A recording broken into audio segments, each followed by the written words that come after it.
lead us, please. We stand up.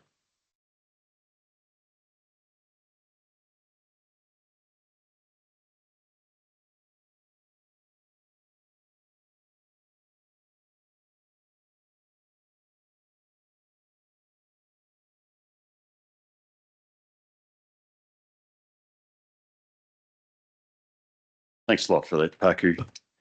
Well, great to be here. A sunny day after a very bit of heavy rain, as I was saying to some of you as I came over last night, which was interesting, given I've been in the fine south, but that's neither here nor there. Look, as I said, a reasonably long meeting today, I suspect, when we look at the totality of the agenda, which firstly always makes me want to say, Donna, thank you to you and the team for the agenda. It is fulsome, but it is also very clear and with some good information there that we can, as a committee, operate with. So that's great. Apologies. I don't have any apologies. We do note that Len is online, or will be online. It's not great, Len. There's Len. Looks like a full muster. Is there anybody needs to apologise for early departure? No. Good. I can't say how long we're going to go to be honest, Rika, but we'll give it a crack. I suspect we're going to be here till at least 2. Public forum, haven't had any advice, Shreve, of anybody looking for a public item. There's no late or urgent items. Are there any matters of interest on the coming up in the agenda that you need to make a note of at this stage? I'd just like to make a small note that in PX, when we... What is there? Yes, which is the that one that you've got in front of you. Oh, right. Okay. So do people have this now? Yes, they do. Okay. Can I just note, sorry, we'll just go back to the later urgent items that we have. Under PX, it will be an item called Funding the Taiaroa and Whangamata Public Convenience Renewals to consider. So we have time to look at it, but obviously we'll have a chance to do that under PX. In that case, I will move from the chair that we receive this late item. Do I have a seconder? Thank you, John. I'll put the motion. All those in favour, please say aye. Aye. Those against, it's carried. Brilliant.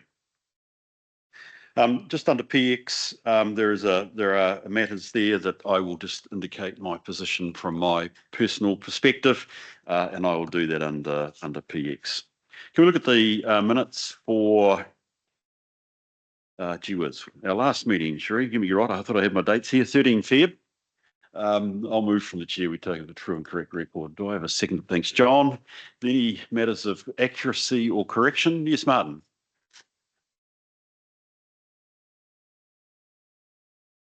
Promise this is not me being pedantic, but there was a point in there about when the mayor left the meeting, and the time was typo, and it has been corrected. Thanks, John. Did you have your hand up as well? No. Okay, good. Anything else people need to raise? Okay, with that noted that correction, let's put the motion that we take as true and correct. All those in favour, please say aye. Those against, it's carried.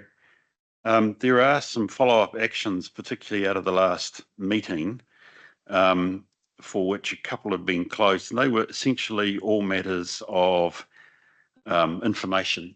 And I understand those that have been closed relate to information around library visitors and water loss.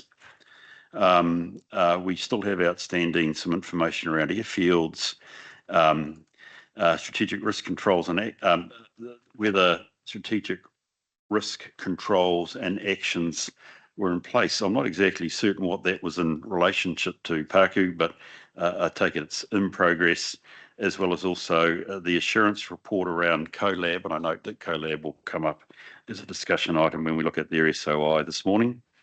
And in the Debtors Report, we requested that a report be brought to the next meeting, which is obviously not the case now, on the notes collated showing why rates are not being paid. And I take it, Hayden, that that's also in progress. So those items are still open, and I'll take it on face value that they will be dealt with in the course of time. If we could move to two items which technically require our decision. They are endorsement of good work done by staff. The first one is obviously the Local Government Funding Agency, their half-year report and their statement of intent. Donna, thank you. I am on I'm looking at a printed version, page 12 of our agenda.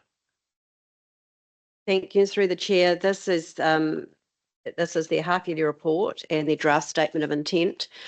The draft statement of intent was reviewed by the leadership team, and we've already provided any feedback back to actually both organisations, because that we had at the timing of when we're having our risk and assurance meeting doesn't really line up with the time that they have to have it back in order to adopt, which was at the beginning of May. So, but the legislation says that council needs to agree to the draft statement of intent. So we thought it was still wise that we bring it to the Risk and Assurance Committee to have a look and to make that recommendation to council.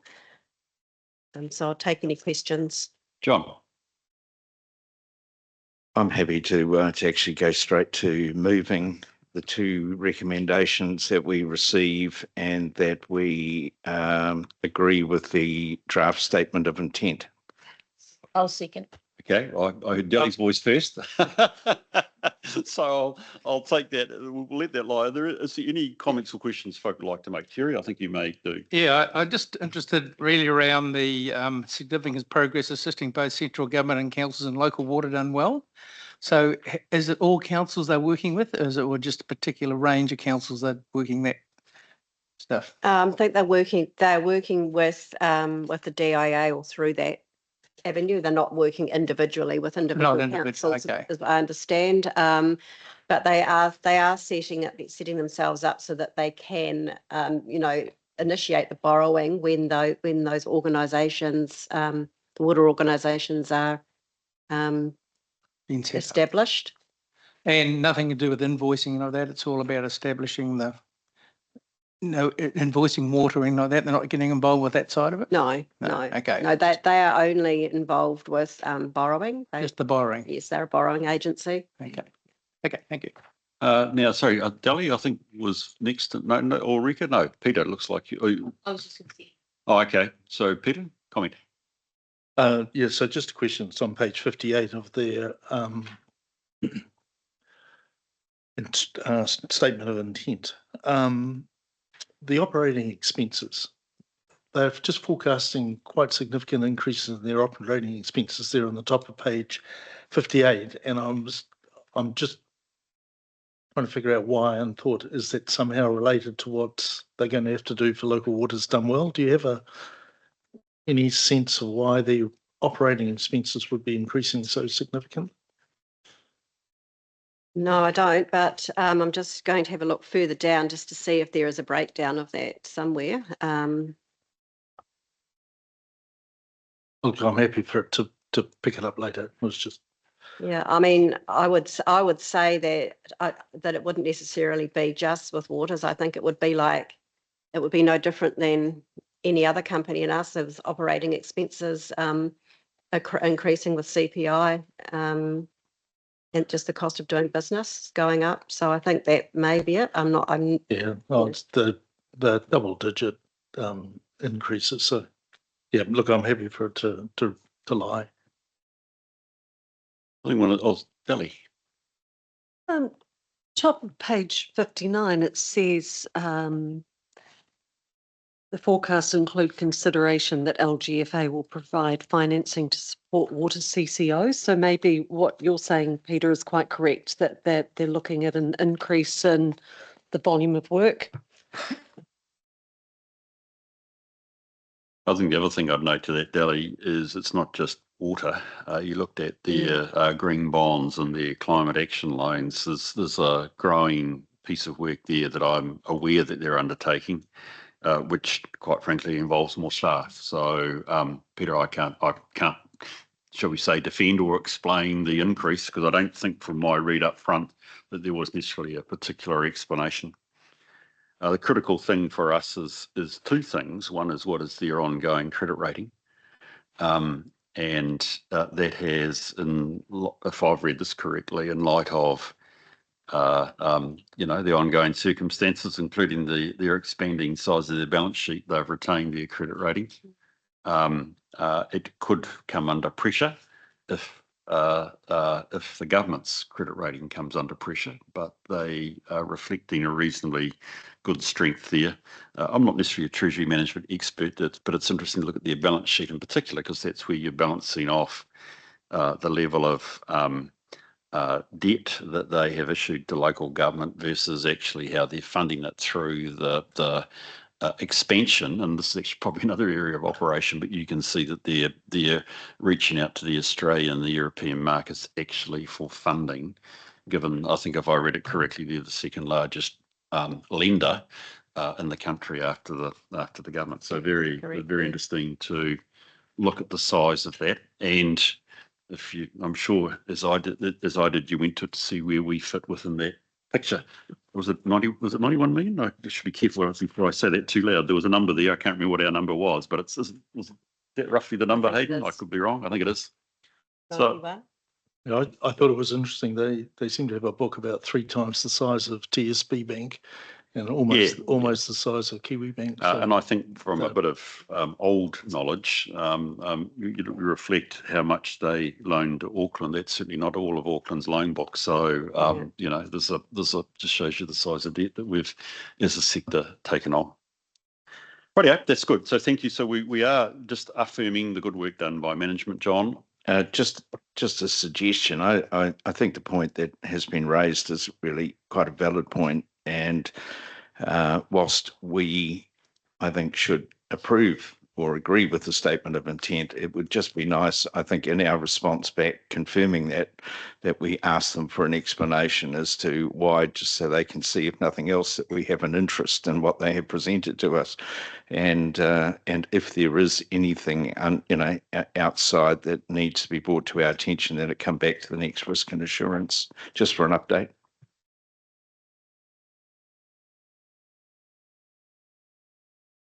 Thank you for that, John.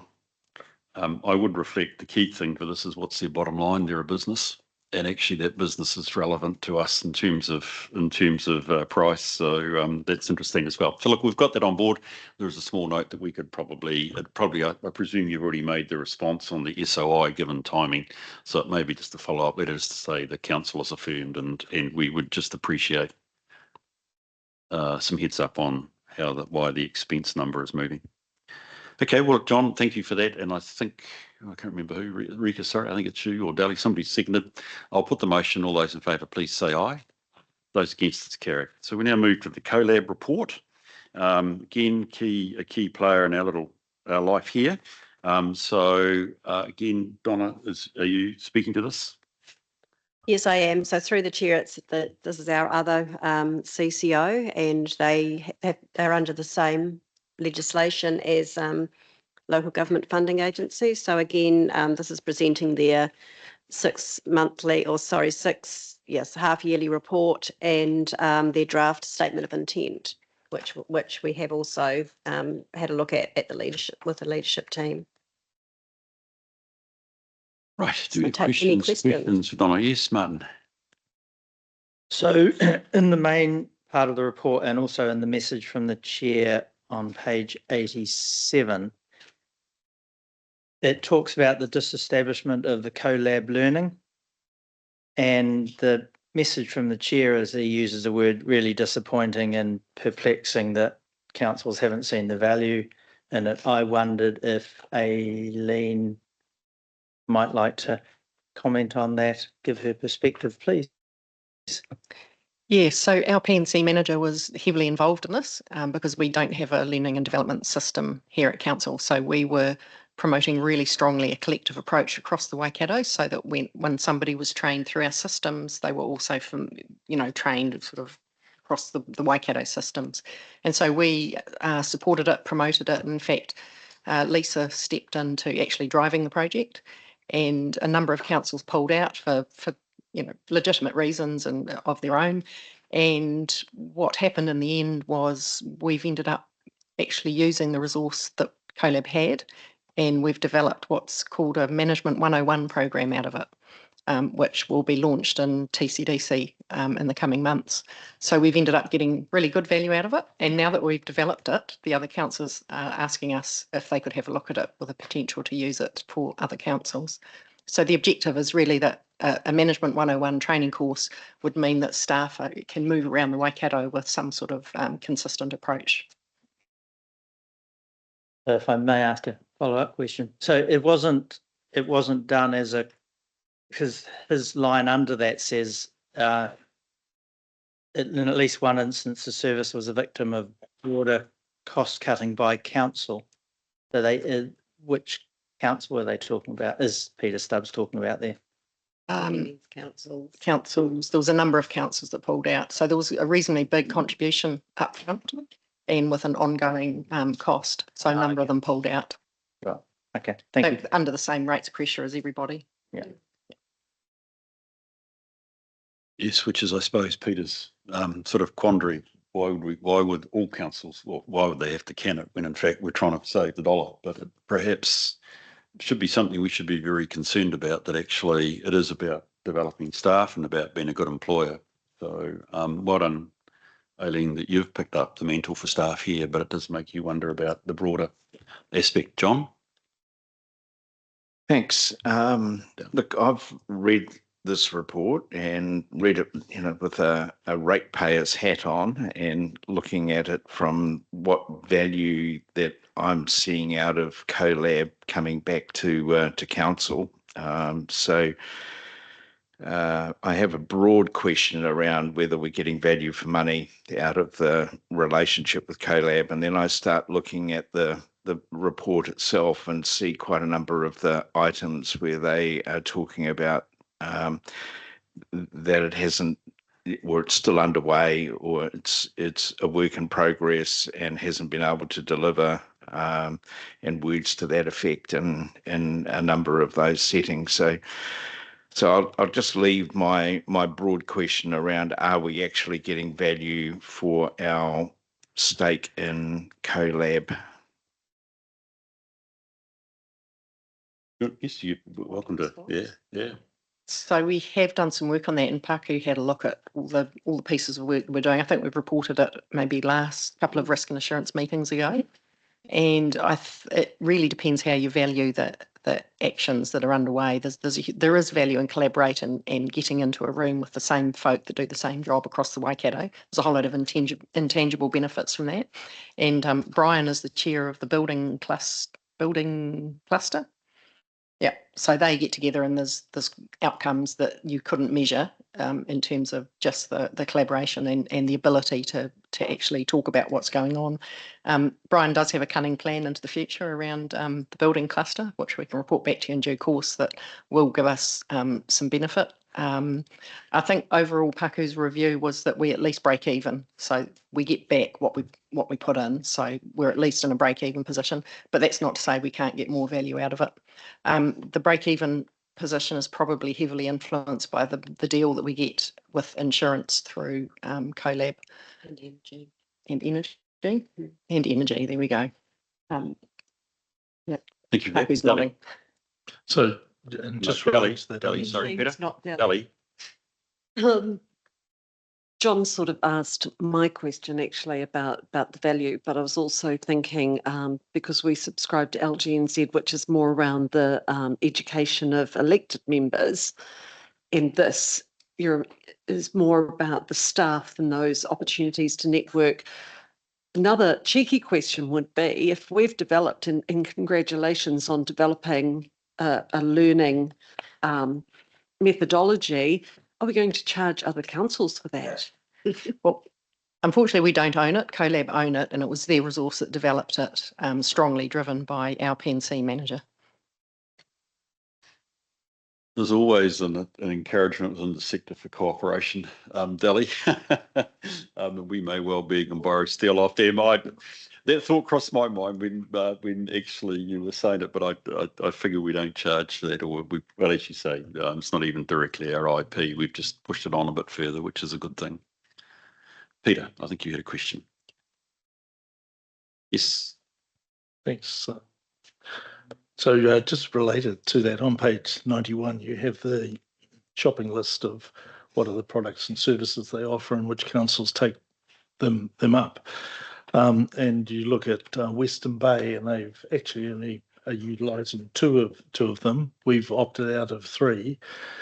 I guess the question, and I mean, I share the same concern about are we getting value, and probably break even doesn't feel like value, so I'm just wondering is if in those verticals there are actually verticals that we should be pulling out of, and own or looking at each of those verticals and ensuring that we are actually driving real benefit out of being involved in that vertical, like we are obviously with insurance.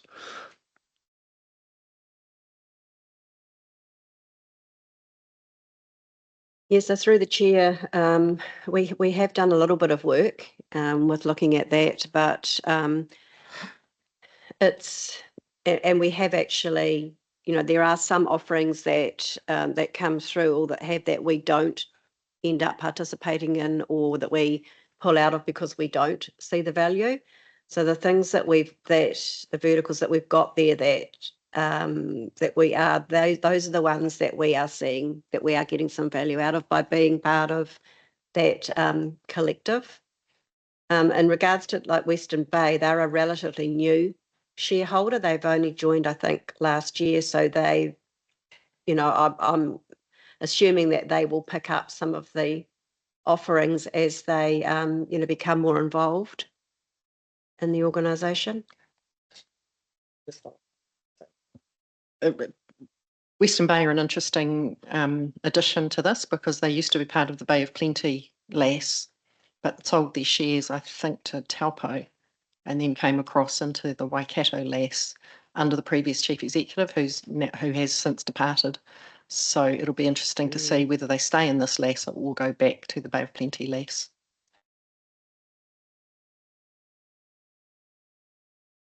Robin.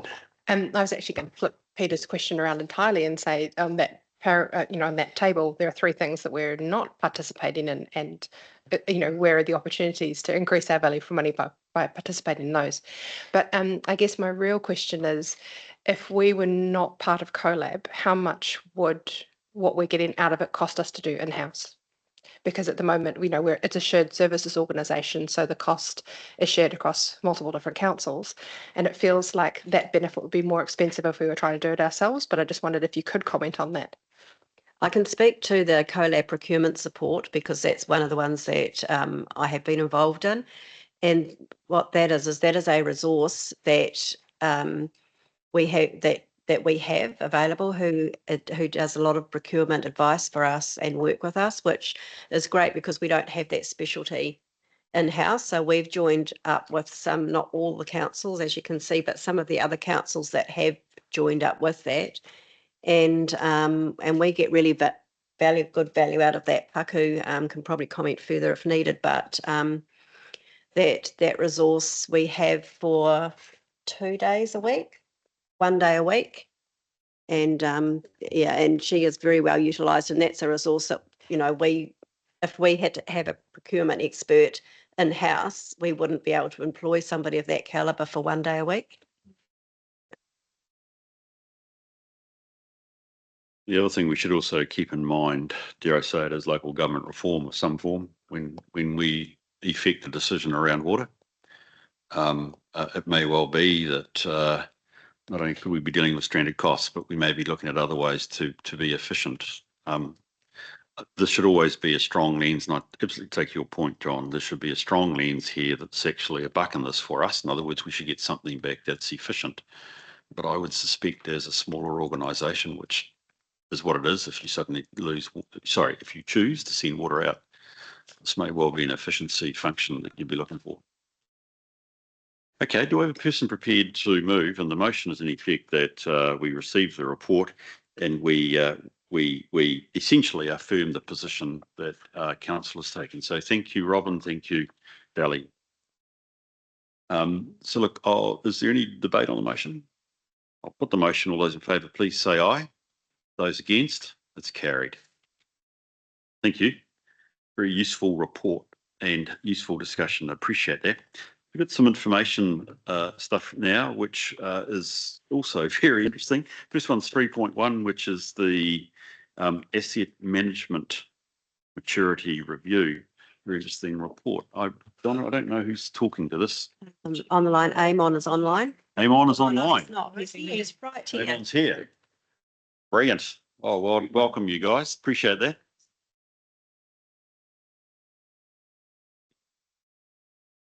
Yep. Welcome you guys. Appreciate that. It was Glenn, isn't it? And Amon. Sorry, I'm Bruce, by the way. Bruce Robertson, the independent chair. So I'm in your hands, please, as you give us the oil on this. Very interesting.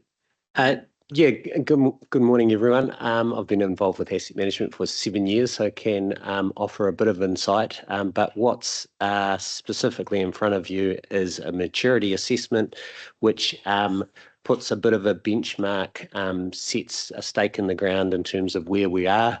It also looks at what's appropriate maturity and sets some goals, but it doesn't address how we're going to get there. So the work to understand what's required, what projects, what work streams, costs, that is to come. And so this is the first step of understanding where we are before we bring another paper back on how we're going to get there.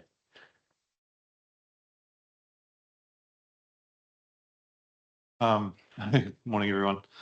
You don't have too much more to add. Probably just to note that council also too is in a little bit of transition. So Amon has been our long-serving asset and planning manager, and I'm currently acting in the role that he has vacated. So there will be at some point a new face, I imagine.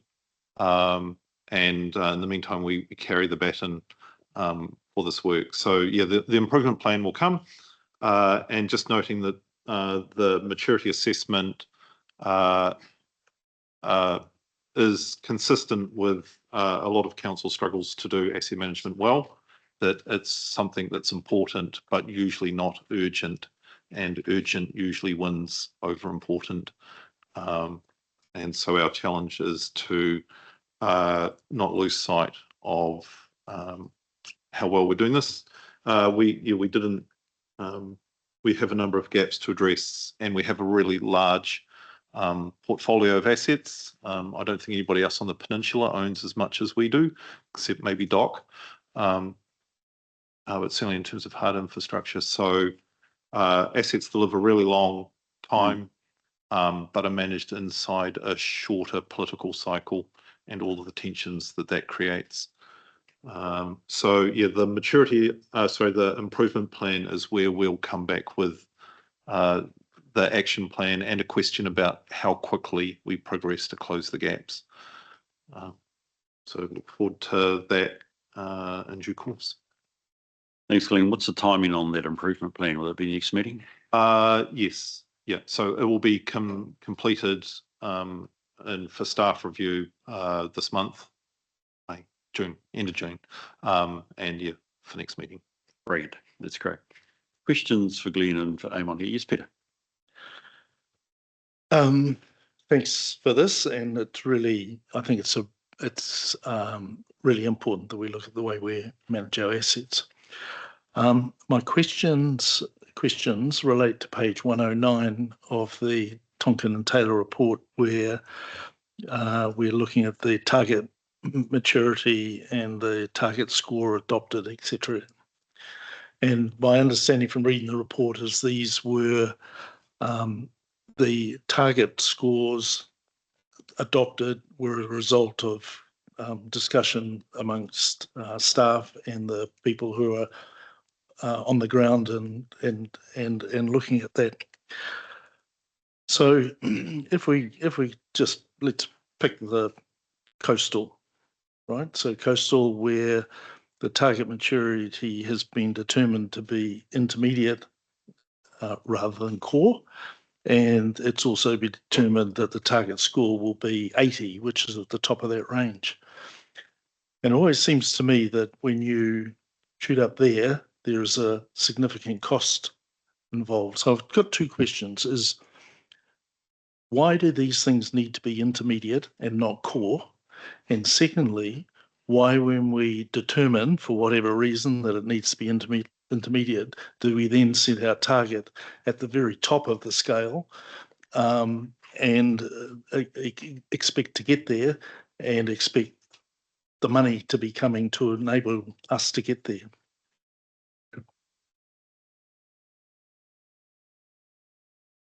Yeah, I think it's fair to say there's a risk element to setting those scores, and so that drives things a lot in terms of Three Waters often having a much higher a risk profile, so aiming for a higher level of asset management in some ways to balance that risk or counter that risk. There's also an element taken into account in terms of asset value and potential benefit.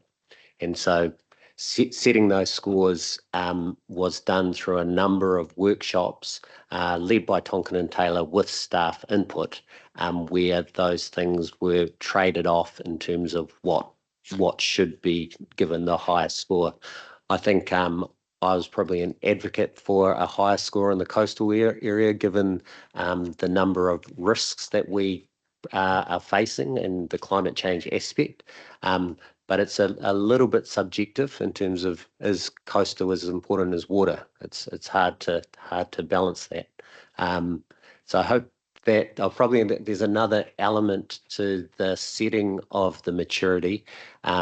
These are activity specific, and when you drill down, there's even different levels of targets within those activities. So whether it's enabling or asset data, and so they build themselves up to give you the highest score.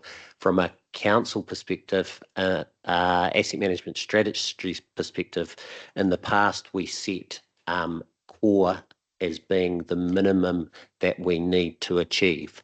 So not the target, but the minimum. And so there has been, in my experience, a risk that if you look down that table, there's only one aspect that doesn't reach the minimum, and therefore arguably some people could say we're meeting our minimum in the strategy. We don't need to invest a huge amount of money, and when you identify things that you know or you think need to be invested on, sometimes it is in that context of we're already achieving core. So that's why I would say we need to move away from core, which is kind of counter to your maybe cost-saving aspect.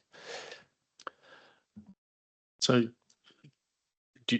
Please, through the chair. Sorry, if I could just add to that. So, Peter, I think partly what I hear is your concern about a policy decision now turns into a budget implication later. And yes, that's completely correct. We should take this seriously now. But the other lever that we have to pull on is the speed at which we close the gap.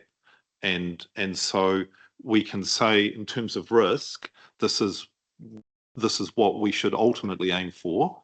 But the budget implication then becomes a question of how quickly do we get there. So what I was going to say, I think what I'm inferring is those areas which we've identified as intermediate are actually core services that we as council need to deliver. They are the core services of, waste, water, roading, etc., etc. And would it be safe for me to assume that the first part of the gap closing plan would be just to get to the minimum level? That would be the first objective, would be to get all those things towards the minimum level, yeah? Yes, that's correct. Thanks. Ellie, thank you.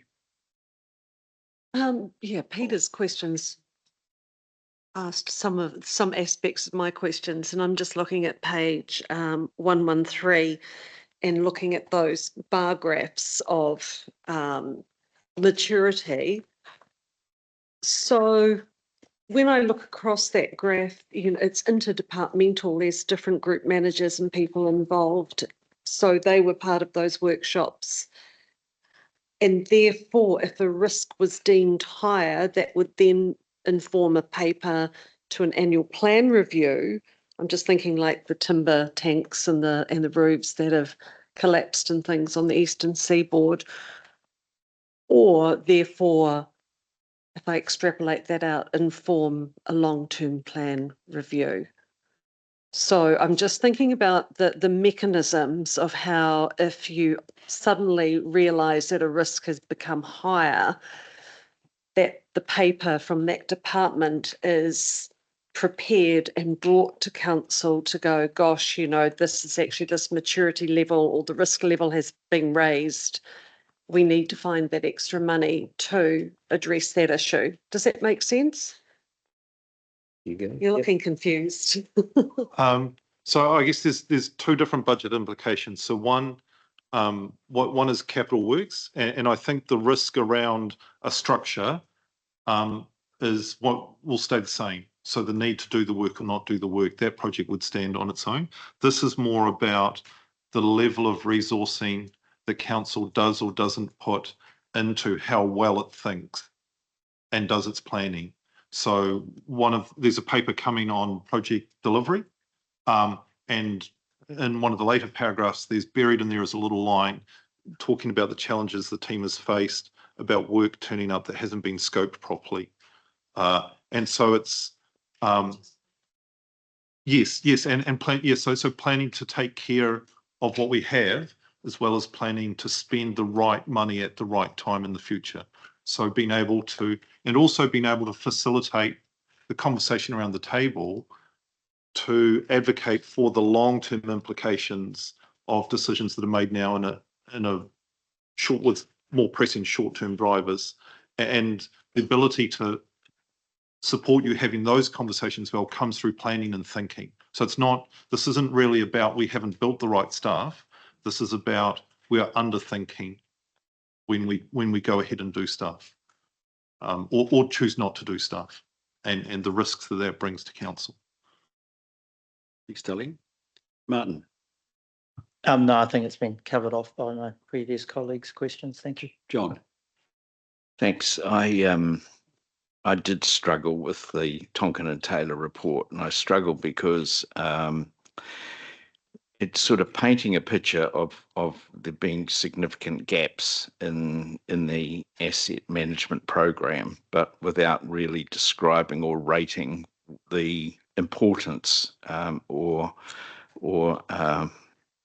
risk involved in those gaps. So, you know, it's sort of like saying, haven't got enough money to go and buy the groceries, but how much money have you got? You know, so it's just sort of missing in some degree of real understanding as to what this means to us. And, you know, when I look at things like airfields, well, how important is it to have airfields? You know, it's servicing a very small minority group of people.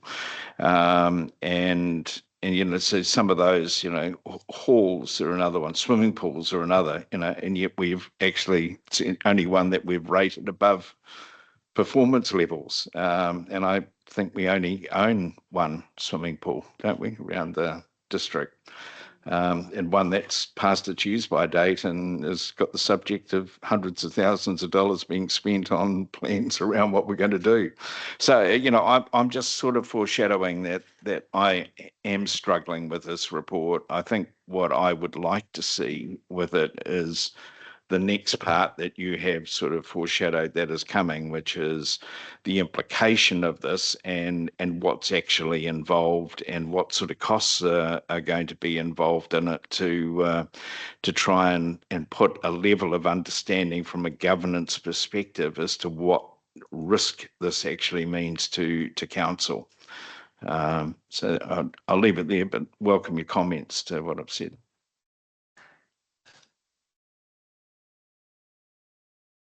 I'll make a really quick comment, I suppose. That the pool's an interesting example, and I think reflecting on Glenn, this is about making sure we've done the right level of thinking and understanding. And because of the pool demand, there's been a whole lot of work and understanding appetite for users, how many people will use it in the future. And so just because we've got a potentially big spend, there has been a lot of thinking around the pool, and that's reflected in the score. It's not the asset itself, but the thinking to make decisions on the asset. And probably, I'm not sure if it's your intention to highlight, but some of the ones you mentioned were actually the maturity targets were the lower ones. So that's the nature of our core services, like Peter mentioning being set at a higher level because of those risks. Thank you. Terry. Thank you. Yeah, thank you. Yeah, again, I sort of saw the report as an internal system of judgment of where you are with the asset management. And so it most probably has some benefits down the line there. I see asset management has been the key thing for council. We want to know what we've got, where we've got it, and how much we've got of it. So I've always pushed to try and get that happen. Depreciation, how will that start to affect when this starts to roll out in terms of revaluations and depreciation? It's a budget we've played around with, and is that going to play a big part of the moving this forward?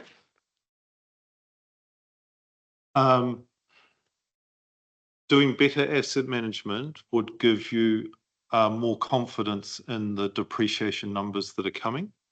I couldn't promise that they were going to go up or down, but whichever way they move, staff would be in a better position to defend why those numbers had fallen out of the process. So it's an better understanding of what we've got and how we're managing it. Yes. Okay. Yep. Okay. Well, it's got to be a good thing. I think it is actually, Terry, and Eamon and Glenn, I think there is a strong theme from the committee that actually we just don't want to see a plan. I think there's a couple of things you've got to put in front of the report, which you bring back, and I will be very keen to see it. Because I want to come back to the good reason, but I think there's three things that we're seeing which is really, what is the objective of the improvement? Why are we doing it? Which is really trying to address the original issue. Why is the minimum core not good enough? And if I could give you a clue what I would be looking for, if you go to Appendix B, that actually is the key thing, which is actually you've got a descriptor of the sort of, I think you call it methodology, of what constitutes core and what constitutes intermediate, and dare I say it, advanced. And I would think from my review of it, it comes down to particularly the more automated analysis and reporting of a wider range of information, and AMIS, your asset management information system, providing renewal modelling capabilities. You're getting close to your renewals, by the way, Terry, using factors such as age, condition, criticality, and performance. So that's calling, in the language, if I get it right, Eamon, that's optimising your decision making. Yep. Rather than a more basic approach, probably a more manual approach. So there's enough around the sector, as I understand it, in terms of asset management planning, where there's a lot of attempt, where you've got a lot of data to try and optimise what is the right decision to make. So I'm trying to say, perhaps in contrast to you, John, I'm a bit more positive, but you do need to indicate the why before you tell us what the plan is. Because unless you can convince us of the why, don't bring the plan. I think it's really the point. The why and the dollars, I think, is really the key message that I'm wanting to bring to you guys as far as that's concerned. But let's stay true to, because I mean, Tonkin Taylor are only using what is accepted, methodology, I suspect, came on in the sector. So it's not as if they've just dreamed up a scheme out of the sky and applied it to us. This is standard. This is the challenge of all local government across the country. But it doesn't answer the question easily, and I think that's what I'm asking you to do. Why should we go from the minimum to an intermediate position, and what is the cost and the implications? That's going to be really important to convince the committee before they recommend to council we run ahead with the plan. That's okay. That'd be really, really good. And I look forward to that. It's a meritorious discussion, and I think the members that they've thought seriously about actually what we do. The only thing I would actually say, just one other thing, is I think you might have mentioned, Glenn, the shortness of the election cycle or the electoral cycle versus the ongoing activity. and this is a really important part, you guys would have seen this with the LTP, that actually owning a network asset brings long-term implications. Now, we can't hold future councils to the decisions we make today, but the IP or the inherent knowledge that is underlying the decision you've made is tied up in these asset management plans. So the better they are, the more crystal clear is the longer term information for our successes. So, Eamon, it's me trying to give to you guys. I think we should invest a lot of thinking in this stuff because of its importance to our governance and administration. But we also, to go right back to your original point, Peter, need to be cost conscious as well as to why we would go above a minima. That's great. Thank you. Appreciate that. It's been a very good discussion. Thank you, committee. I do appreciate that. Can we move to the resolution? You happy to move? Thank you very much. I better just check I know what the resolution is, Peter, that we received the report. That's right. We're only receiving it over seconder. Thank you, John. I'll put the motion. All those in favour, please say aye. Those against, it's carried. Thank you. Righty. Oh, sorry, it was John Grant, John G. So we're into the risk report and assurance report. So Paku, I presume you're racing to the front, please. I know she craftily put other papers in front of what normally is you first up, Paku. That's well done. Excuse me, you warmed us up.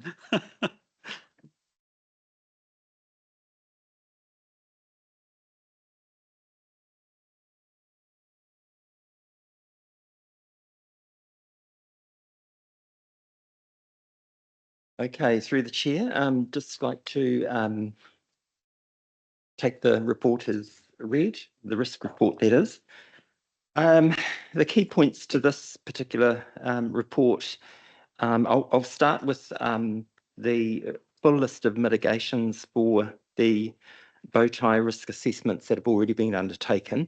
That was one of the actions in the action list. Yeah. So just wanted to point that out. That I've provided that up. Look, in terms of that, where we've closed out some actions, I've reassessed the current risk for those particular strategic risks, and the risk has come down in terms of completion. So going forward, I think I'm going to provide this report through to you, listing all of those actions and where they're at, where their status is at. We have extended out the review of some of our strategic risks. However, they are at a moderate level now. If they were high, I would be wanting to review them pretty much when they're due. So just from a work perspective and how much we've had on over this last quarter. So just letting you know about that. So in terms of the other point is the governance and decision-making bow tie strategic risk assessment. That's attachment A. So the starting point for this, for its development, is what does good look like? Good governance look like? So with this one here, we're seeking your views and your thoughts on what you think poor governance and decision-making might look like. I'm welcome to make any changes to that particular bow tie risk assessment. We have assessed it as high. Now, based on what you provide back, I'm completely happy to amend it. This was just to put this in front of you, but also to allow you give that feedback and so I can adjust it accordingly. So yeah, that's it from me. Thanks, Paku. Appreciate that. So let's just look at it in two quick bites. So one is, as you quite rightly said, that was an outstanding item. The tables on 130 and 131 of our agenda, and we would over the page reflect, I guess, the key questions that have come out of your various assessments and where the action is essentially in ensuring the controls or the mitigations are actually in place. So naturally, your eye goes to where it's ongoing, because that does suggest either a control's in place and we need to use it to see something's completed, or else it's not in place yet, or we got ones that are part complete. So I think you're indicating that while there are some that are ongoing or partly incomplete, you're comfortable as you monitor those risks that they are still basically at a moderate level, as in contrast to causing any particular concern to management at this stage. Yes, that's correct, through the chair. Which is a good position to be in. I will ask the committee to think more broadly, not just about the individual risks, but actually just to reflect the whole suite of risks and what they feel like for council as a whole going forward. But if we all feel we're in a reasonable position from our, I call it our riskscape. What does the local landscape for risk look like for us? If we're comfortable with that, that's a good position to be in. Then we'll deal with the bow tie on page 133. Dali. I'm just wondering about, from a governance point of view, that our leadership has featured in a couple of news media articles recently, and I wonder whether that constitutes a reputational risk or affects the perception, real or otherwise, of governance and leadership at council. And I wonder if that's been taken into account. Through the chair, that's correct. I mean, it does, what plays out in the media does kind of affect the view of governance and decision making. So that's certainly something we can talk about in terms of the governance and decision making bow tie for sure. In fairness to everybody involved, Dali, if we wanted to pursue that, I think that should be in PX, not in public. I know it's been made public, but I think there would be grounds to talk about that in PX if that was wanted to be done. I would like to think that actually the bow tie is around about making effective and good decisions. One of the impacts of not making good decisions, or decisions certainly that aren't perceived as good by the community, is a reputational impact and a reflection on our leadership capability. So this is the core of actually thinking about actually making good decisions, which has that. But I've got a couple of Rika and then Martin. Thank you. Okay, Martin. Thank you for the report. Appendix A, the page 133. On the root cause column in the left-hand side, number 2, we've got the need to balance community-focused expectations at a micro level with higher level decision making required as councillors dealing with symptoms versus causal factors. Could you give me sort of like a 2 or 3 sentence of that? I'm just sort of seeing the pre-event mitigation as governance team functional support, and then the post-event and the consequences. But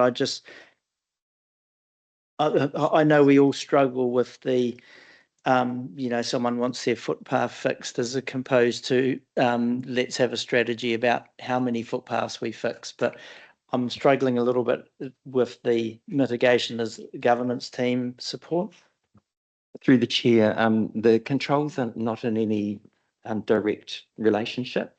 So it's like there's no silver bullet. Each one of those controls, you have layers of controls in terms of meeting each of those particular, root causes or contributing factors. So it's not just one of those controls that actually hits the mark in terms of that particular. That's me misunderstanding the table. I apologise. Yeah, it's fine. Thanks, Martin. Yes, Robin. If we're talking about the bow tie assessment, I did wonder in the second column along, proactive controls, point number 5, initial triennium councillor orientation. I wondered whether this bow tie assessment should actually be part of the induction program for newly elected members, because I read and I thought it was a timely reminder of on page 128 and 129 of the strategic risks, and the OAG's Good Governance Guide and our own Code of Conduct Good Governance Guide. And I remember that from our orientation, both this triennium and last triennium, but I did wonder if maybe just taking that a step further to say, these are the risks, these are the things that are a direct consequence of this not being done well. And I appreciate that the bow tie risk assessment is from an organisational level, but this is, I think, probably the one area of risk within our organisation where the elected members have quite a big role to play. And I don't think that can be understated during the induction. Through the chair, that's good feedback, and quite happily talk with Ari and see how we can kind of incorporate that into the orientation, definitely. Must confess, Paku, for me, it was a case of running down the root causes.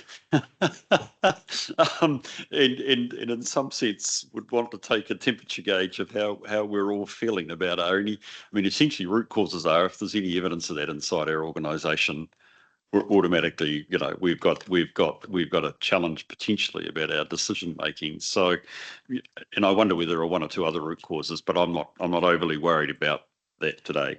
I wonder if you could just explain to me, for my benefit, root cause number 8. It says when a robust debate or in decision making potential issues in transitioning from perspective of individual and expert to collective good and governor. Just expand on what unpack that for me. I'm trying to find the right words. Thank you. Through the chair, I think when we're looking at something or when we're looking at a potential issue that we're trying to resolve, that you have to look holistically at the council's position from a district-wide perspective, and not just as from your own perspective. There's other things that need to be taken into consideration. I guess is the point here, and often we do come from a perspective of our own experiences and things like that, or even our own professions that we've been in, but actually taking advice and using that for the collective good is what we're looking for, to be fair. It's almost how well we move from free and frank advice into the realm of making a political decision, isn't it? And owning it. Yeah. Yes. Okay. Correct, yeah. Gotcha. I understand that. These are difficult, actually, because they're the mirror on us, not you guys. Well, it is partly you guys, if I can put it that way, but it's a lot of it's a mirror about what happens around this table here in this room. So, I mean, in theory, I don't have any, in a sense, I don't have any trouble with it. The root causes are basically right. As I said, I could add one or two there. For instance, not reflecting on this council, but elsewhere, root causes things like, because I didn't quite see it, leaking. It's very germane at the moment in the public service in Wellington. I've seen councils madly affected by leaking affects decision making. So I'd add that. I didn't think I saw that in that list, but I would. It's the sort of thing that I would probably add. I'd also say quality of chairing, and I'm probably looking at myself in the middle of that, is actually part of the ability to actually approach an issue properly and make make good decisions. So we can all we probably make this list as long as the arm that's there. So I liked your sense of the controls that are in place. So again, I don't probably want to add to that. And I think, Robin, you already indicated that, one of the most immediate ones coming up will be indeed induction will be really important. What interests me as an observation going forward, Parker, is actually how we will ensure these controls are in place. In other words, the assurance side of your role. Because actually, I think we need to have a level of assessment that these controls are actually operating, which is partly that we are living by them as well. Okay, I'm not trying to sum up, although perhaps I potentially was, but I've got a couple of incoming queries. Terry and then John G. Thank you. Thank you, Paku. I actually thought these were good questions, really good, honest questions. And one of the one around the robust debate and decision making. I've felt over the time having subcommittees that can really drill down on things and cut through and get those really positive decisions coming forward. So when we get to the table around here making that decision, we've really understand what the issue is, as opposed to trying to debate it at the moment. We're trying to sign it off. So I found that as being really valuable. So yeah, I thought there's some really good, honest questions in there, and ways forward would be fantastic. Thank you, Terry. John. Thank you. Look, I just wanted to say congratulations on putting this together. I think this is terrific, and it is good to have a focus back on and a process around what we do. The scoring is quite alarming. It's something that I think should require a sense of a degree of urgency in regard to trying to focus on areas where there is improvement required. And, I think that the ingredients of this would make a really good workshop. And I acknowledge the comment that has been made by Councillor Walker that we have probably a lack of committee processes in place to look at really key issues. And I just take from what we've done recently on the local waters done well, and the amount of individual focus and working between staff and governance on a very major issue for council as a really good example of where this can work. And also when you look at the discussions that we've had today, just in this session with the discussions around our asset program and the stage that we're at, and probably the lack of governance work that has, or a lack of oversight ability by governance on some of those aspects, really raises the question of why we don't have a group looking at our asset areas or our key assets in any case as part of our overall program. I relish the comments in here about the district-wide view of things rather than the local ward view. And I think that's a really big message that we need to discuss as a group as to how we do that, because I think that's a key play. And that's trying to get that balance between what the local wards who elect us want versus what's in the best interest of the district. And from a councillor perspective, that's not an easy road to walk. And I think that in itself would be worth a really good discussion. I'd love to hear the comments from my fellow councillors in regard to how they feel about that, and what the process and mitigants that we can have in some of those areas. So, congratulations, well done. Take it positively, and let's learn and see what we can do to improve our rating.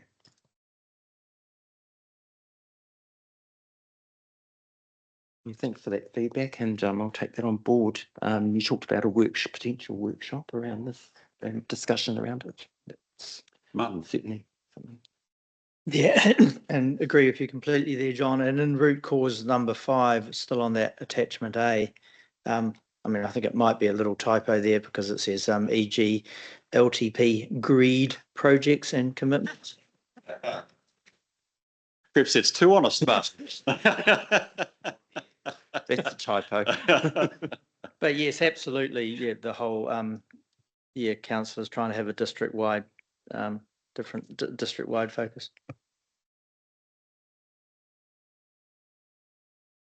okay. A couple of, unless there's any other comments, just a couple of closing comments from me. I think, Paku, so firstly, you struck a chord here.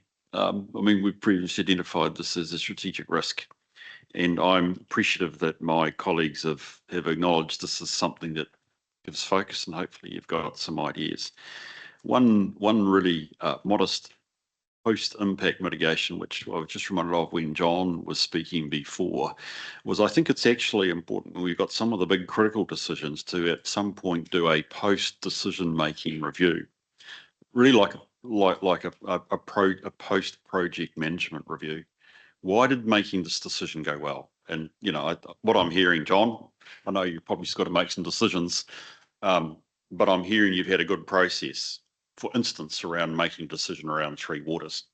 So it would strike me actually, it's always a difficult point. How do you find the mythical hour to sit down and say, why did that go well? What do we replicate or take into our systems? So that's really a question of actually how do we become a learning culture in terms of decision making. Doesn't mean to say that we won't have to have robust. This is not about making it easy to make a decision, but it's actually what constitutes a good process and why did it go well. And we've got a wee bit of feedback here as to why that's there. You were a bit sensitive about coming to us that the residual risk is medium, not low. I don't know whether I actually could ever see any council getting to anything other than medium.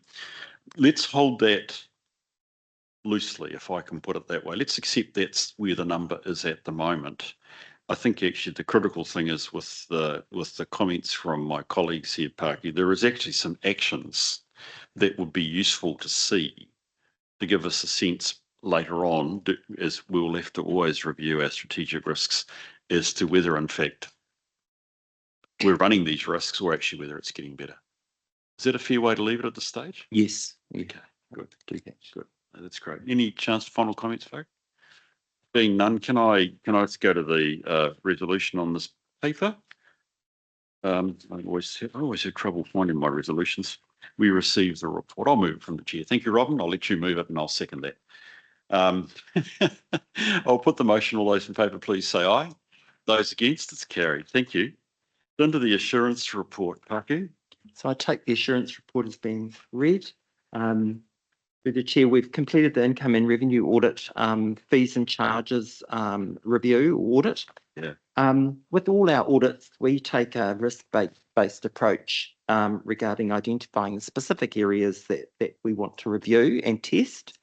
And in this particular case, it's around fee leakage. And fee leakage happens where, where manual processes are in place or where cash is taken. So that's where we've landed. Now, just to be clear that the fees and charges where leakage can happen is only 6% of our total fees and charges. So it's a very small amount. So we can take comfort in that. Most of our findings here were system related, so encouraging the use of system method versus manual and cash collecting methods. But when we take that and when we think about systems, there's always a cost. So what we've recommended is that the specific individual business units think about the cost, time and effort benefit, undertake that sort of analysis to understand whether a system change is the right way to go. Because systems come at a cost. So that's the point I want to make on that particular report. If I go to our 2-year rolling plan or internal audit rolling plan, listen, it's been a moving feast for me, for my team, and from my perspective, the audit program needs to be fluid to redirect so that I can redirect the focus to move to pressing needs from the business. And that's what I've done this last year.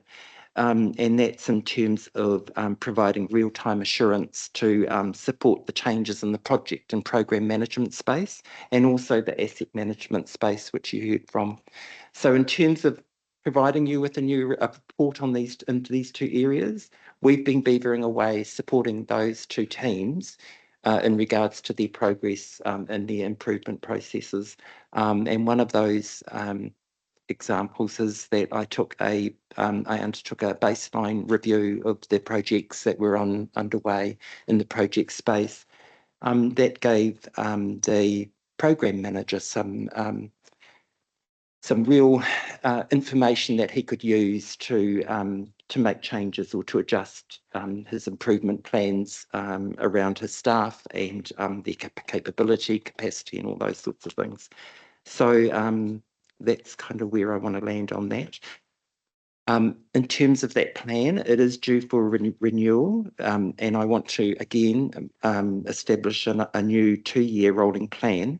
Now, those two audits, project management and asset management, I am pushing out to the first part of the new audit plan, and I will provide you with a revised audit plan or for consideration.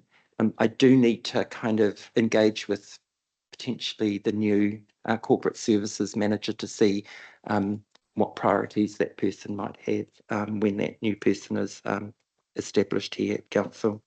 So I'm happy to take questions. I've also got in the room May, who undertook the income and review audit. So if there's any specific questions, May will happily respond to that.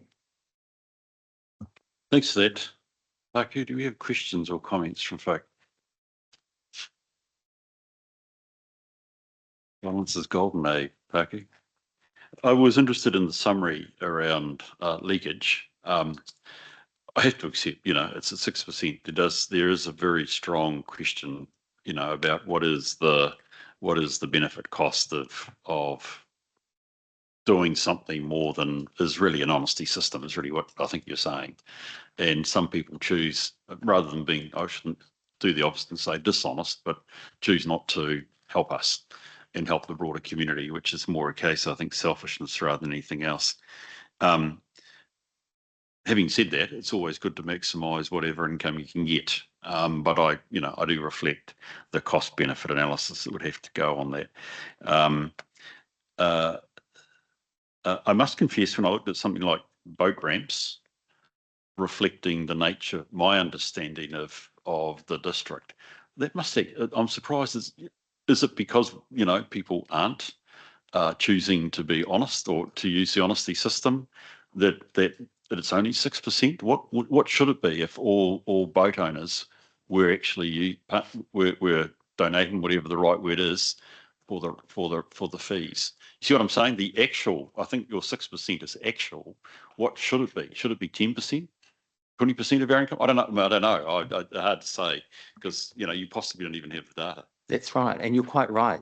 It is premised on the basis that people are honest. There's a level of honesty around payment and honesty around they've used that boat ramp. So it can become difficult. When we turn to the airfields, though, they're looking at a system whereby the planes fly in and they have recognition of the number plate on that plane or the number plate. So they can actually track that system, but with a boat, of course, they don't have that sort of level of. I think what I'm trying to reflect is where I presume, and correct me if I'm wrong, I'm a landlubber from the South Island. There are lots of boats. We're a boating culture and recreational group here. Really, actually, how much revenue do you think we are foregoing? You see what I'm saying? Is 6%, 6% of actual, but actually what should it be? And I think that, so look, that's right. I don't want to, this is, I might be pushing this onto a pinhead, but all I'm trying to reflect here is that as you make that benefit cost analysis at an individual team level, so I think you need to be thinking about what should be the revenue level as in contrast to what it is at the moment. Yes, and interestingly enough, we'd have to do a survey on those numbers to get the true reflection. Just like the cars on a road, you've got that thing, that rubber that goes across the road that you trip past, and it calculates how many people use it. So yes, there would be methods of doing that. I mean, I don't want to feel like an anti, it's recreation. I don't want to feel like I'm being anti and it's a valid decision for the council. if you think just having an honesty system works because, quite frankly, the neighbour just encourages people to come rather than there being sort of some, hyper regulatory, will bill you territory, sort of approach, that can be a valid choice. Just make it explicitly is really all I'm trying to say. So I'll be interested to see where we go. So anyway, look, I've talked too much, Martin, and then Terry. Gary, okay. Yes, I was just looking at the, page 139. We talked about fee and charge guidance. We recommended clarifying guidance for discretionary decision making. Presumably that's using facilities for groups. So would an example of that be a community or a not-for-profit group wanting to use one of our facilities and asking council staff for that to be at a different rate? Is that the kind of discretion? May, would you be able to step in with that one? Yep, you're on. Oh, no. Oh, yep. Through the chair. So one instance that I identified was the use by organisations for the Thames pool. And an example being, for example, Ford, who hired the Thames swimming pool for an annual Christmas party. And so there had just been a fee charged for that. Another example is organisations like Te Korowai, or Pathways that use the pool facility, and they were charged the rate of, I think it was a senior citizens rate. So it was that kind of discretionary decision making, as opposed to a standard adult or a senior citizen. So it was just a flat rate for the organisation. Okay, thank you. Thanks, Martin. Terry. Yes, thank you. Yes, I'm a boatie, so honest. Honest, yeah. Well, I don't think we should pay our fees unless we bring fish home, but at any rate, we have to pay them. Yeah, so it's obviously not monitored all the time. So over the summer, I think people realise that they pay their $115 and the money helps keep the channels clear and things like that. So it's a win-win situation. But yeah, without the monitoring, it's very hard to tell exactly what happens and what happens. But I think in winter it's less used in terms of fees. But if you buy an annual fee, it's all year round. So $115 gives you to launch it any time of the year. It seems to work pretty well. Yeah, so it becomes a question of, you're talking about different ways. So rather than the honesty system, which may be open to abuse, probably is open to abuse, there are perhaps other things we should be pushing, like your annual fee. So I think that's very helpful. Thank you. Gary. Yes, as you said, have you got something you really want to say right now to follow that? Okay. The problem you're always going to have when you've got cash is dealing with honesty. And I just know from my experiences that where there's cash, someone puts something in, it might be $1 or $2, and it should be X amount. And as you talk about phasing it out, it seems that that's the only way you're going to change things, if you get rid of the cash thing. And I have a son-in-law who's very much in AI, and he does stuff all around the world. And there are systems you can set up which aren't very expensive, that anyone who's coming and doing things can be seen. People will know that, and they will damn well pay, and they'll be paying by a card. So that if you want to actually make sure there's no problems, it'll all be recorded. Just a camera, a particular aspect. And it doesn't take much to set the systems up. Not that I know about, but what I hear them talking about, it's extraordinary what they run whole factories overseas and all around the place by just doing a little computer and sorting it all out, and it's all under control. So the AI is something that's worth considering for this. Thanks for that feedback. Yeah, that's to consider. Okay, thank you for that, Parkview, and mate, appreciate your work as well. That is actually. Oh, sorry. I've got John. I always try to go too fast, aren't I, John? Sorry about that. Always John. Yeah. John G, okay, in your hands, man. Look, the comment I would make is a broader one in regard to what this actually means and what it stands for council. And I think that if we don't enforce what we put out in our planning, it indicates that we are not fair in the way that we apply our rules. And I think we owe it to our ratepayers that if we have charges for things, that we have mechanisms in place. And there are many, many examples of this. And if people know that there's no enforcement action, then they will blatantly take those risks. And I think you've well underestimated the leakage potential of this. So, I think it's a really good example, and I absolutely think that we have technology, as Gary has indicated now, that enables these type of things to be done.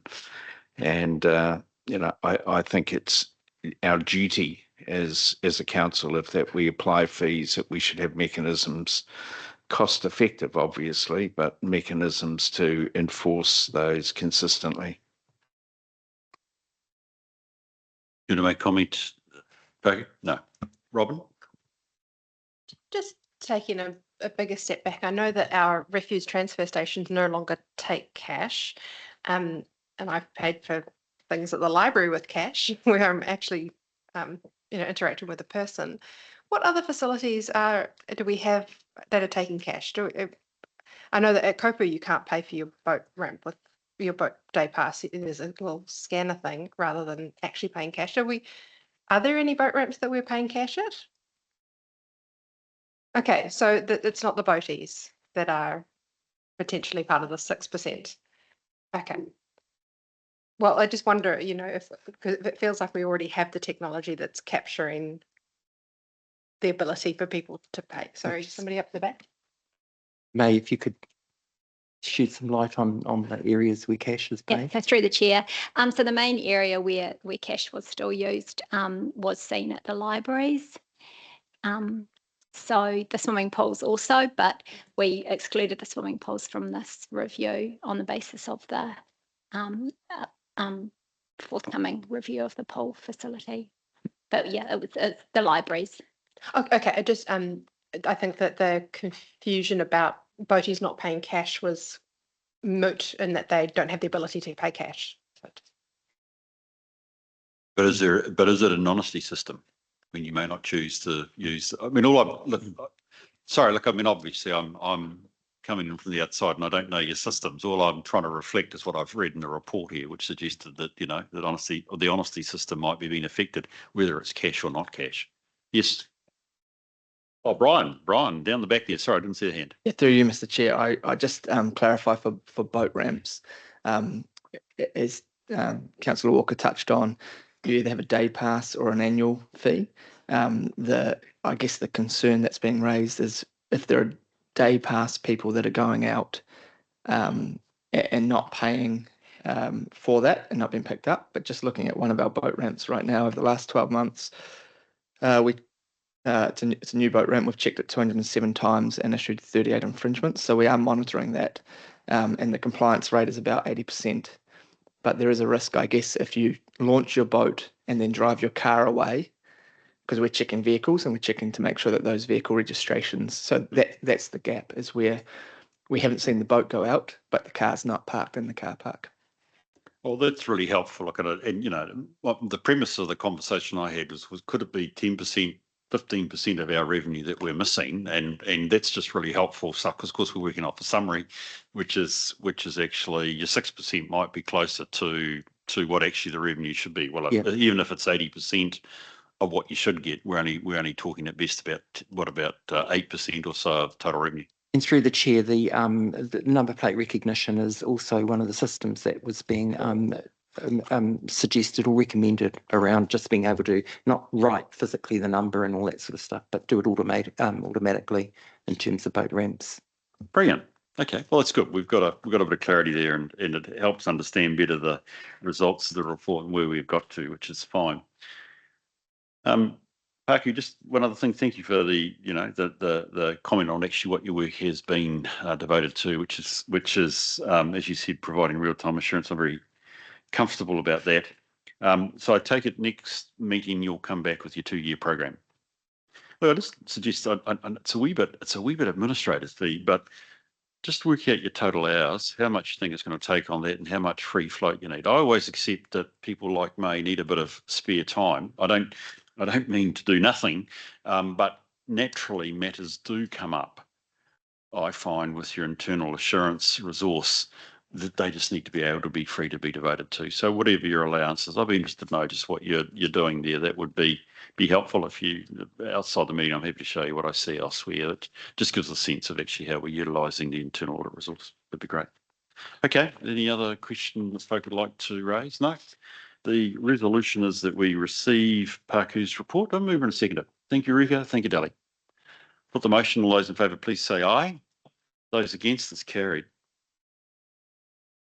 Thank you for that, Paku. I was wondering whether we'd get through the health and safety before morning tea, but I think we've had a good session. So if it's okay with you, we'll take morning tea now and get you back for the health and safety, if that's okay, please. So it's 10:30, nearly there or thereabouts. I'm under strict instructions from Cherie. You will be back here, please, at 10:50. 20 minutes for a cup of tea. I've given you almost 25 minutes, so that's not too bad, isn't it? So there we go. Thank you. Appreciate the morning so far.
meeting other than Gary. Okay, well, let's make it a crack on. Oh, g'day, Gary. Well done. Good timing. Immaculate timing. Paku, health and safety report, please. Okay, so through the chair, I take the report as being read.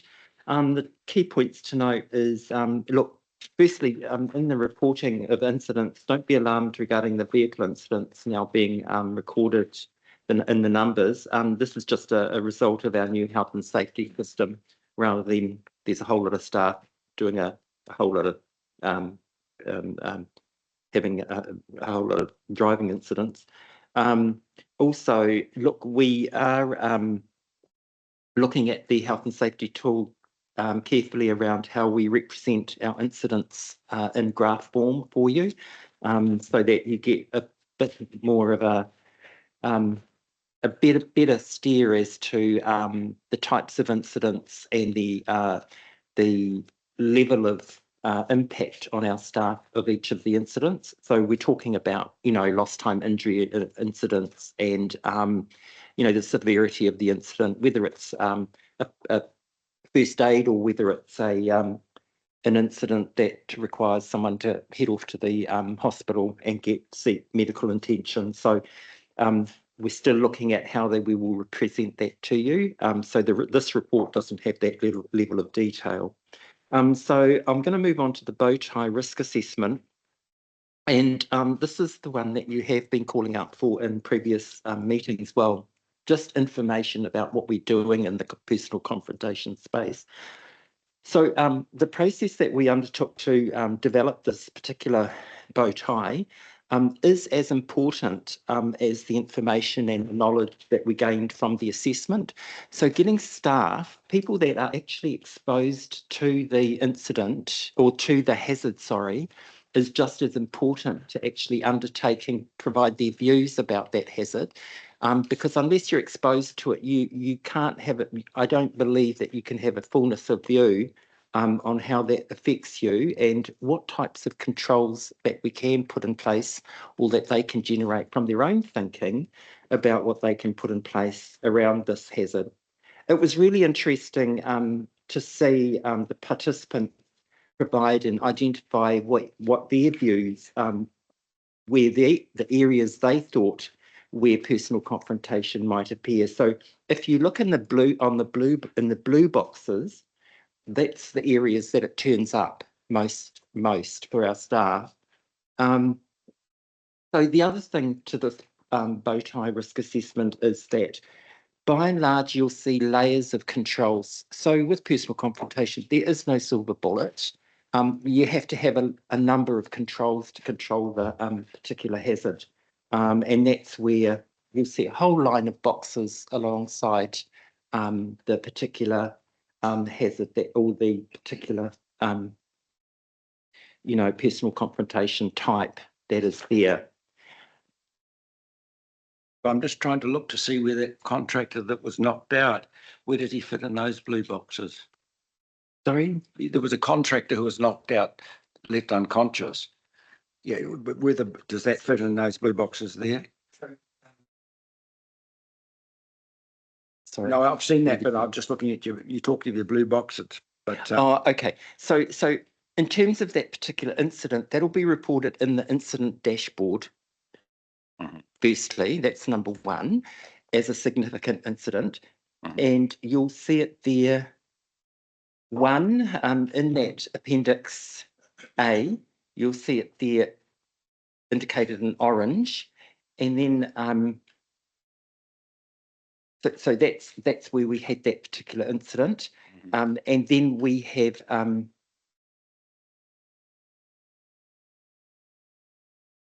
so that's that one.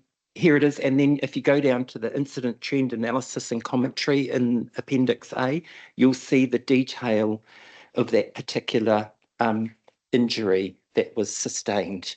And it talks about the contractor, a parks contractor, assaulted and knocked unconscious, and then it goes into a bit more detail for you. Did the police step in there? Well, the thing is, it was reported to the police. the thing with these types of incidents is actually, this is a contractor's incident. Whilst we're the PCBU engaging the contractor, they are responsible for reporting it to the police and following that up. So we're arm's length away, but whilst we can make contact with the contractor and have you been to the police? We can do that sort of thing. I think it's probably a good follow-up to show that we are Yes, caring. absolutely. Absolutely, and I can't agree more. Yeah. So that's I that. wonder, Gary, I might actually make it slightly harder. I think we're almost obliged to. I don't think it's a case of it would be nice to have, to use a current political phrase. I think, Gary, I'd argue we need to. Yes. There could be reasons the contractor is reluctant to make a lot of noise about it for, I understand the business reasons, but it's actually the obligations for safety for staff would make it. Yes, so through the chair, that's what we've done. We've followed up with the contractor. Have you followed a robust process around their investigation, etc.? Yeah. Are you comfortable they have or are in the process doing it? So I don't know the incident. Yes, we're comfortable. Yeah. The thing with this one here is also you're taking into account the person that was affected, and we do know that that person didn't actually go to seek any medical advice. So it's the person as well. There's the organisation, and then there's the person that was affected and impacted. And sometimes you have to be guided by the person that was impacted as well. You can't force them to go and seek medical advice or to go and do anything really. Yeah. For the information of this committee, Bruce, it has been dealt with by the police. The person has been held accountable. Okay, thank you. Terry. Perfect. Yeah, I was just looking at your blue boxes. Yeah, interesting. I look at the cash one on premises attack people who will demand through personal, and it looks like our libraries are about the only ones that sort of light up in my mind. Through the chair, no. I mean, we do at the counter. Yes. Now right. That's the main service. Yeah, and they pay for the services. Right. You pay as you go in terms of cash handling there. Yeah. But yes, you're right. Yeah. That's the other area. That's a pretty confrontational thing that you really got to have control over. Absolutely. Yeah. Right. Look, we have interrupted you over this bow tie. Was there anything else you wanted to sort of bring to a conclusion around it? So it's essentially showing, as you said, staff experience, the layers of control that you have, obviously also the impact side. But is there anything you want to add to that, Bucky? No, I think that's it really. Okay, brilliant. Yeah, go for it, Terry. Just going back to the incident report, May 24 to April 25th, I just want to understand it's got asset failures along there with 3 of them. Can you give us an idea what that is? What kind of thing are we looking at there?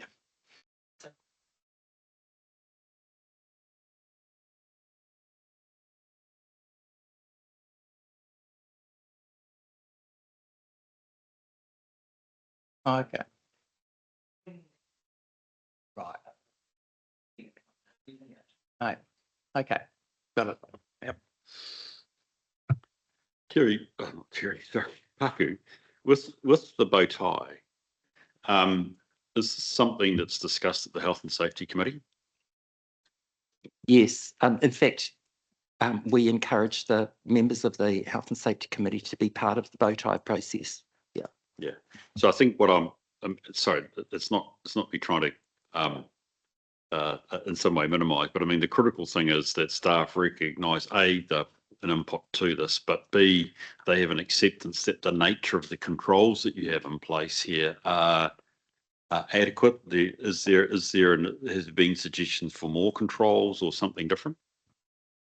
Through the chair, yes, I think we do have a number of controls, and if I have a look that were discussed, that I took it the line. Sorry, I took it the little boxes from the blue into the yellow, where effectively you control. So yes, like CCTV cameras, panic alarm buttons, et cetera, et cetera. I take it those were the controls. Yeah, those are the layers of controls. Yes, that's correct. I mean, I can look at those and think that they are reasonable. I guess I'm just trying to understand, Are they here's your engine room of health and safety culture and the organisation, your health and safety committee agreed these are the sorts of reasonable controls, or the controls that would give rise to us all meeting our legal obligations, which is to eliminate or take whatever steps are practically reasonable. Yes, I mean they are so we have a what we call a hazard register that places all of these controls into that register. Yep. And those are updated regularly off the back of this particular bow tie assessment. Yep. Now, at any point in time, we can check on those controls. We can actually go and see, are they working, have Yep. discussions with staff around that. Yeah, yeah. So Okay. yes, there is an assurance piece around that as well. Brilliant. John, I think you've got a question. John G.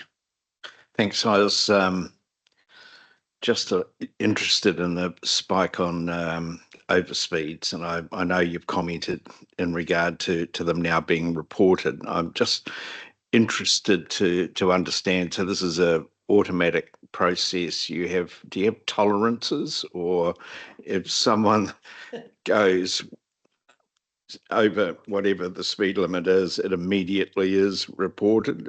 Is that what we're seeing? Yes, that's right.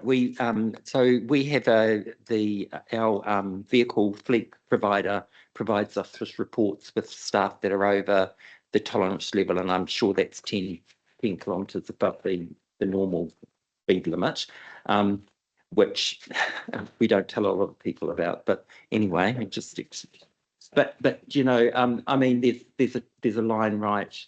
So yeah, those are escalated through to the team leaders for that discussion to be had. And no plans to include them in councillors' vehicles? No. It's I hate to say it. I hate to fess up. I've had a significant accident in the last 10 days. And it was a salutary reminder to me because I travel a lot. But if we are thinking about the culture we want to engender with our staff, actually your question, John, is really serious. If we are perpetual breakers of what otherwise E-road would pick us up on, actually what is the tone that we're setting? To me, it's a real conundrum because I know a lot of you guys, people, travel a good distance to get here, and you know the roads, you know the corners, yada yada yada. I knew the road that I had my accident on really well, and I just wonder. Perhaps the point's made, and it doesn't need to take any more conversation. But actually, I just wonder what our own actions are like in that sense. Yeah, go for it.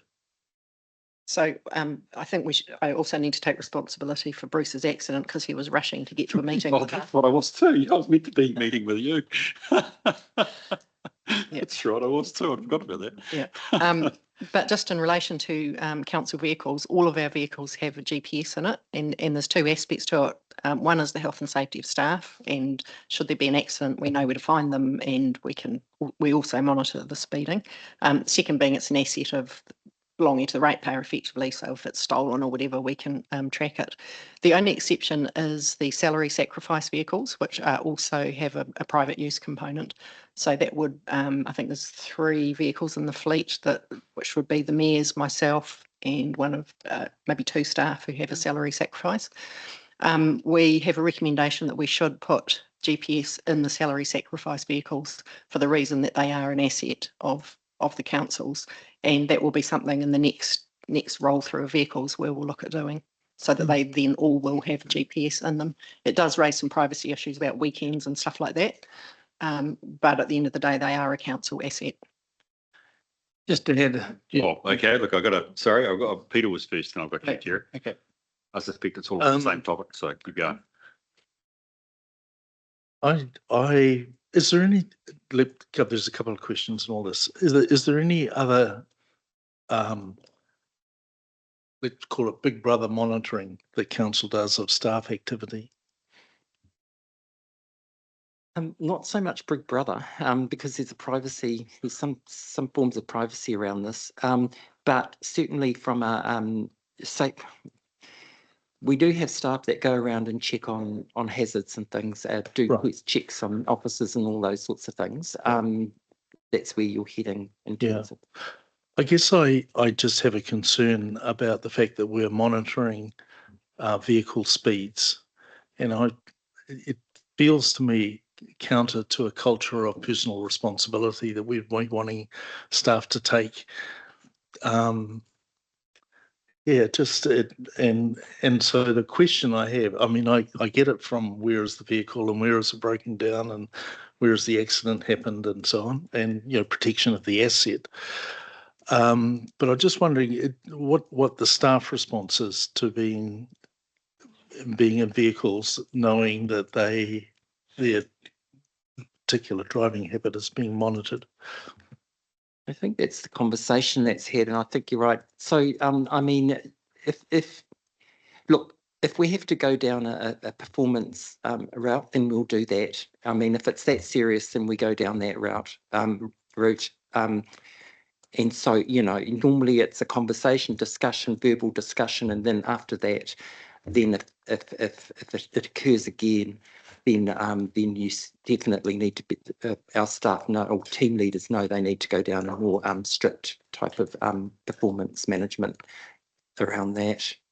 I guess I'm asking, is there any pushback from staff about using a council vehicle because it's being monitored? No? Not that I'm aware of. No. A somewhat sobering thing for me is vehicles are probably our biggest risk to our staff. And I've personally lost 2 staff in accidents in my previous role. And so it is our biggest risk. So it's something I take really seriously.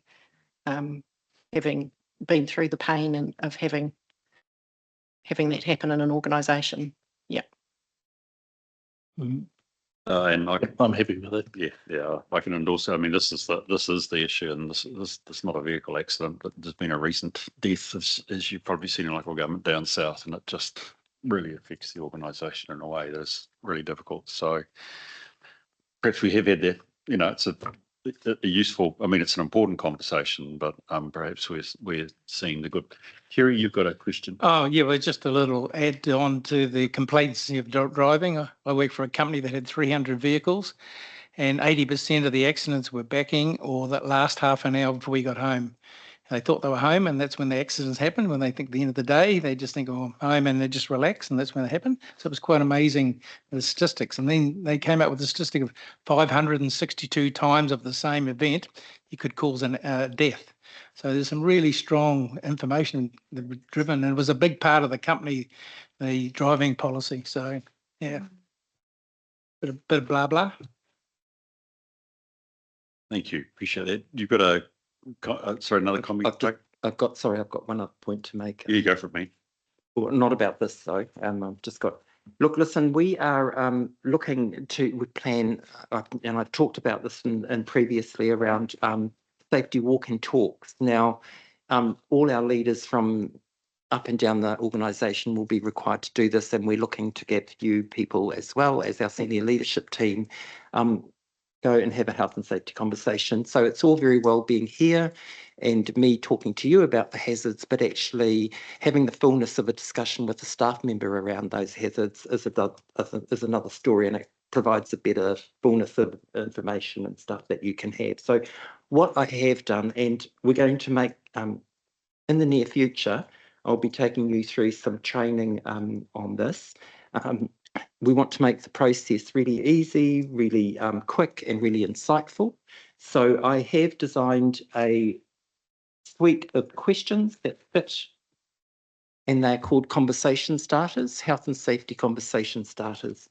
And that's the level of questions that you'll be required just to ask. And it's going to be in the vein of when you're at a site or something with a senior leadership team member, you can have that conversation. And an example of one of the conversation starters are, what's one health and safety improvement you would make at the site? So it's really high level, getting feedback, and letting them discuss what they think, getting into their minds rather than you leading the conversation. So that's on the horizon. And that's part of the health and safety. That's covering off on your governance requirements under the health and safety. Let's be specific there, Pac. I Yeah. like what you're saying. If you go to page 144 and look at the 5th bullet point on the first suite of bullet points, verification of the provision and use of resources and processes. That's an obligation on officers, i.e. us. So thank you. That makes a lot of sense. It's sitting right there. This is how to do it. Okay, thank you for that, Parky. That's really helpful to have it on board. Thank you for the conversation. I take it there are no more questions. We move to the recommendations leads, which is that we receive the health and safety report. Thank you, Dally. Thank you, Peter. Put the motion. All those in favour, please say aye. Those against, it's carried. Thank you. Thank you, Parker. Appreciate your input. I think that's probably it today, but or are you back? No, I think it's it. So thank you very much for your ongoing work. You are back? Okay, we'll get you back when it's, have we got you back? We must have you back. Oh, we do have you back. Yes. Okay, project management stocktake, please.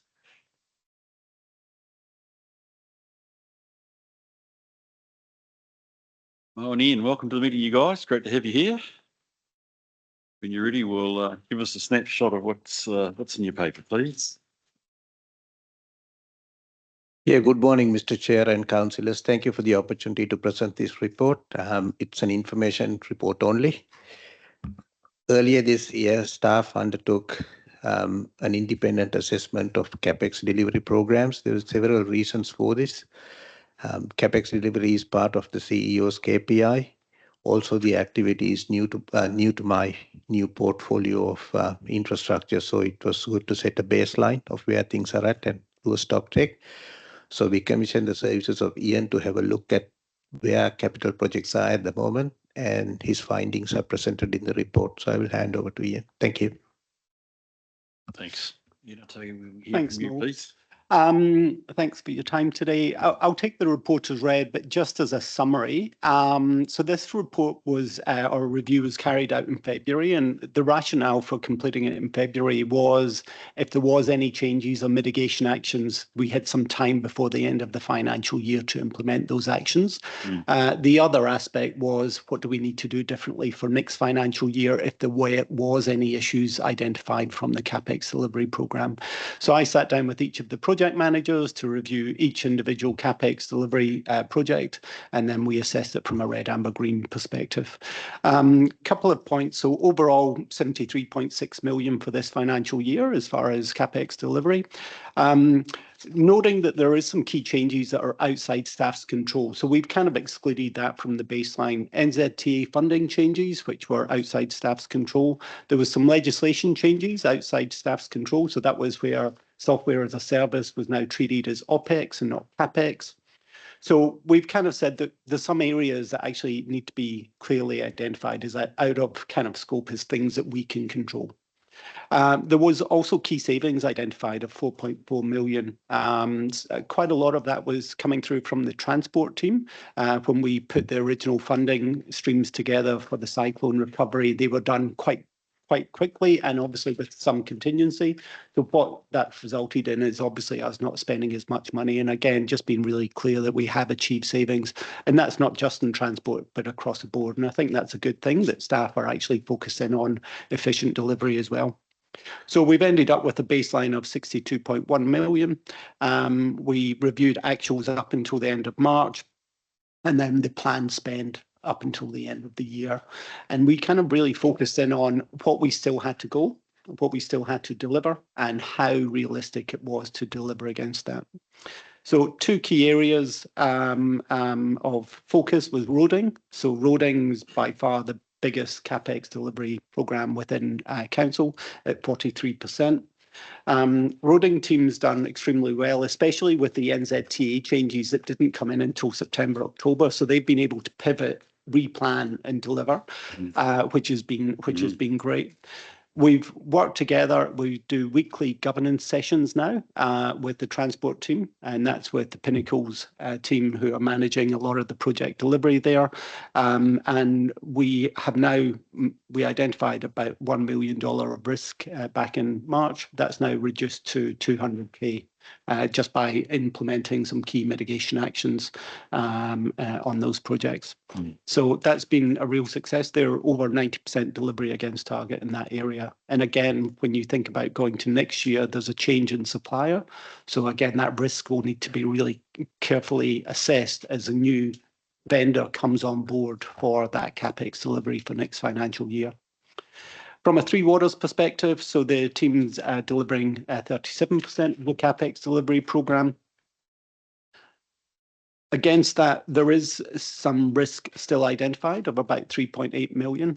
A lot of that is driven by the lack of investigation upfront for the Three Waters projects. So that's scoping, you know, the investigation upfront, the OPEX work that is really needing to be done by the asset management team before handover is really hampering the project delivery team, where they're having to do the investigation throughout the financial year, or we're still working through scoping projects. So I'll come on to the recommendations around that, but that risk of 3.8 million is real. I will say though that the remainder of the work to be done this financial year, they've got key projects that have got clear delivery programs, so they will be able to deliver the rest of the CapEx delivery. Solid waste RTS projects all contracted and underway, and that's going extremely well under Luke's guidance. Public convenience, we've noted that there is obviously a paper coming to council later today to discuss, you know, the area for those two toilets where the tenders have come in at a higher price. So just as far as just general observations, look, the team's made really good progress. We are now tracking around a 75% delivery, which is really good. As far as last year or the year before, we were tracking around about 60 to 65% delivery. So we are tracking entirely in the right direction. There is more work to be done for sure, but for me that signals a really good kind of trajectory. As far as focus for setting up for next year, investing in that asset management team at the early stages for them to be able to do those investigations, to scope properly, to ensure that when they hand over projects to the project delivery team, that we fully understand what needs to be done. So I think that's a key focus that we need to think about for next year. The introduction of the project management tool that Luke's leading will provide increased visibility so that you can get actual reports linked directly with cash tracks so that you can understand how things are going on a regular basis. And over the next financial year, you'll start seeing these reports coming through from the PM tool.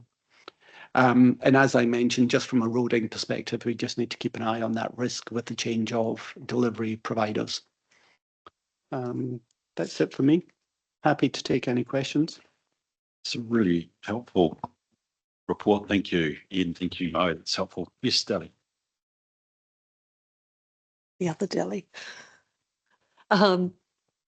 I'm just wondering, you know, in light of the other report from Amon and Glenn, is this a space where, as John highlighted previously, a working group or subcommittee of council would be useful to be engaged in the CapEx program? We've often talked about the lack of an infrastructure committee, and up till now it's fallen on deaf ears. So would there be value, like the Local Water Done Well working group, to have a governance group that actually was in this space, looking at assets and infrastructure and supporting, having an overview? We're not the experts, but having an overview and a relationship with that team. I would say that's maybe a council discussion around that governance. I will say having more focus on those investigation areas to ensure that when projects are handed over to project delivery, they're as robust, that we've got good funding in there, that we've got the right resources in place to do that is really key. The governance question is probably I would leave for council. Sure. Yeah. At the moment, and look, I don't dismiss the idea and at all, because we've already had that discussion over good decision making, Dally. But I want to just check here. The critical thing here, it's a highly operational issue that your asset managers do the right work. If anything, that relates back to good asset management to get the scope right to be able to hand it over to the project managers. Correct? Correct. That you're really isolating that as being the keys that's going to determine whether you're going to hit the CapEx plans or whether you're not. Correct, because at the moment, the project team are actually having to do that investigation and do that scoping throughout the year rather than actually 1 July. Here's a really good scope. This is what you need to deliver. Here are the outcomes. Thanks very much. And all the investigatory work's already been completed, so that it's shovel ready or ready for project delivery. I think without that, you then raise the risk of things taking a longer time to then kind of work through the investigations or land acquisition requirements. So it just increases the risk from a project delivery perspective. I've got other people lined up, but Mo, I think you've got a question you want to, or comment you want to. Just a couple of comments. Thank you, Bruce. In terms of resourcing for infrastructure, in particularly in the three water space, it's for the first time in 6 years we have a full team. So it augurs well for the future going forward. The second one is regarding investigations. Most of it is centered around renewals rather than the big capital programs, because the big ones, the work gets done before it's put into a program. But renewals is a lump sum of money, and the investigation required for that is more complex. But given that we have a full team now, it should hold better for the future going forward. Thanks. Good news. Thank you. And by the way, Dale, I'm not invalidating the need for that discussion, but I'm just reflecting we've got a highly operational thing, which would be good to understand progress on that as time elapses. Okay, so look, it's Rika, then John, then Terry. John G, then Terry. Then Peter. Yeah, I just wanted to say thank you. I think this has been a really good overview and a really useful report to receive. So thank you, and I look forward to receiving them regularly. I did have a question around the public conveniences, but I understand we're going to cover that anyway later. So I'll just wait till then, but thanks for this report. Thanks, Rika. John. Very convenient of you, Rika. An observation, first of all, in regard to the comments that were made about a infrastructure committee. I'd endorse a discussion around that, around the table, because whilst there is absolute clarity around the operational aspects and what needs to be done operationally, I think the communication and liaison with governance is also a critical step as well. And I think that's been illustrated well, and the local water's done well. And so I think that would be a good discussion to have at some appropriate point in time. The observation in regard to this is the challenges that we seem to have in regard to the capital program and how it seems to get a lot of work seems to push towards the end of the period. And we're talking about conveniences later, but looking at the numbers within this, we haven't spent a lot and expecting a lot to be spent just towards the end of the program. So just wondered if you want to comment around that. Just one comment I would add to that is perhaps it's an opportunity at the next LTP to try and refrain from trying to design and build in the same year. So what we are trying to do is get a resource consent, do a design, do a tender, and build everything within 12 months, which is quite challenging. Yes, Ian? And so just as far as the timeline, so at the beginning of the year, the project managers identify when that spend will occur on a monthly basis. Typically within councils, you've got a building time frame. So typically it is more tailored towards the end of that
which was, I think we're better taking a 3-year view and a rolling average. But, you know, in essence, we've got to try and spend 85 million every year roughly, or some number about that if we're at 80%. So it does make sense that, and again, this is without in any way saying there should or shouldn't be an infrastructure committee. That's the sort of stuff that good, you know, is good for governors to understand and know. So I like that. Peter?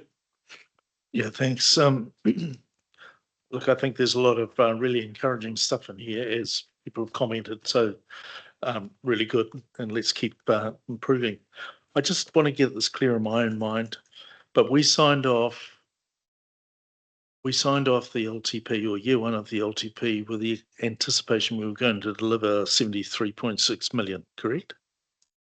It was slightly less than that. So the 73.6 includes any additional capex that you've approved through this financial year as well. So I think it was slightly less than this.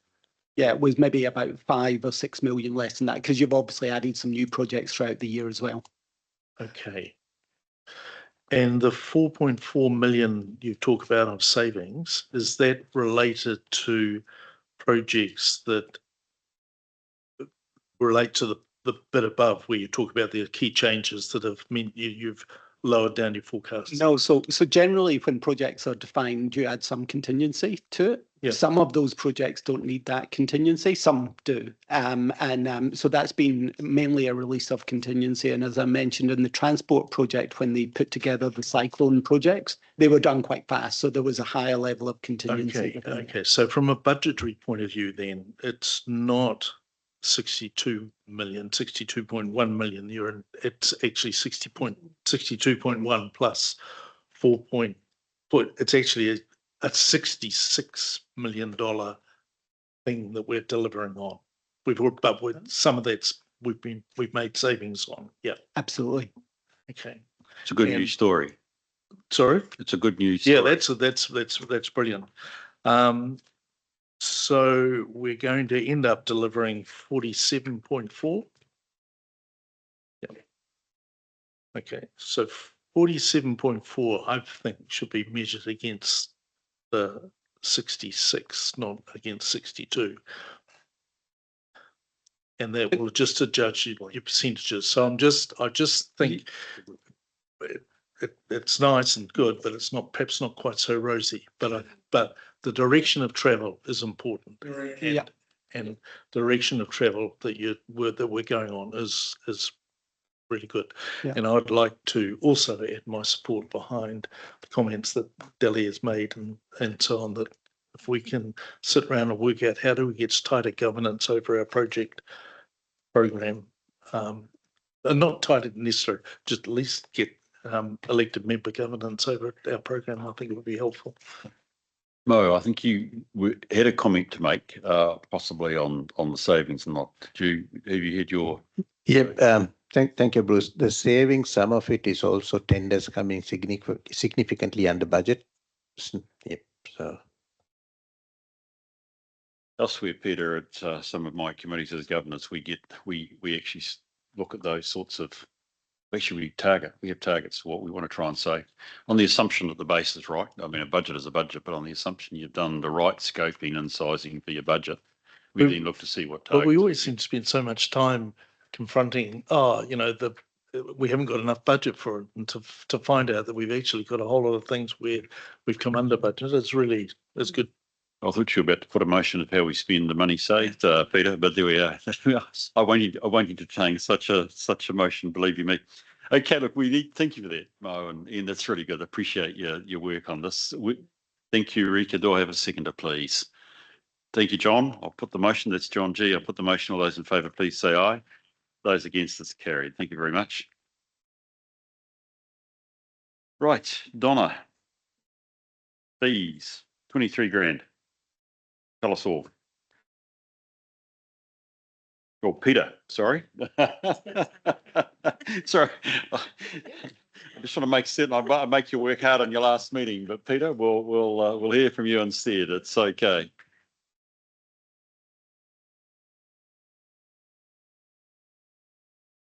Thank you. And just to note, we've got car vessels online. If there are any questions, he was the audit director for this annual report audit. I'll take the report as read. This is for your information. Previously, these recommendations have come to the committee to then recommend to council to sign off on the unbudgeted expenditure. In this case, because of the timing of when we've had these discussions with audit around what the cause of these overruns are and had some discussions around what an appropriate contribution to that is. Aileen has used her delegation as chief executive to approve that unbudgeted expenditure. And so that's why this is just a report for your information and an opportunity for you to ask questions around, I guess, the causes of that and any of the work that we are doing to address how these overruns occur and how we will look to avoid them in the future. Peter, why don't you answer the question? You've done it. You've posed the question that we should be asking. So give me the answer. We've got 4 points at the start that indicate where they occurred. I don't need to have a technical explanation on those. They happened. What are we doing about it? That's really the key thing. So you can give us an answer, that'd be superb. I think actually, to be honest, while I appreciate Carl being here, I've had a discussion about this, I think, with Anton, if I'm correct in my discussion memory. So tell us, what are you going to do about it? Yeah, so this is probably a bit of an aspect around project management, and the expectation from us is that we are intending on having more regular meetings with Anton and the audit team to discuss the status of the audit, identify those problem areas early on, and try and get an agreement around approach so that we don't kind of go round in circles with audit where there's a disagreement in opinion, which may not be one that's resolved through more audit work. Yeah, I've got Deli. No, so Deli and then John. So it's spilt milk basically at this point, and I'm confident that at an operational level, you guys will be trying really hard. You don't want to spend extra money, and I'd be happy to move that we accept the report. Thank you, Deli. Do I have a seconder while I'm just in the process? Thank you, Martin. John. Thanks. Yep, spilt milk, there's no doubt about it, and appreciate that this is just a report for information, but this is a continuing issue, isn't it? Fortunately, this year is much better than what we have seen in previous years. The questions that I've got probably are more for Audit NZ, and that are we behaving differently to other councils that you review? So, is this a consistent issue that we see with other councils? And secondly, have you discussed with our teams what we need to do to avoid this? And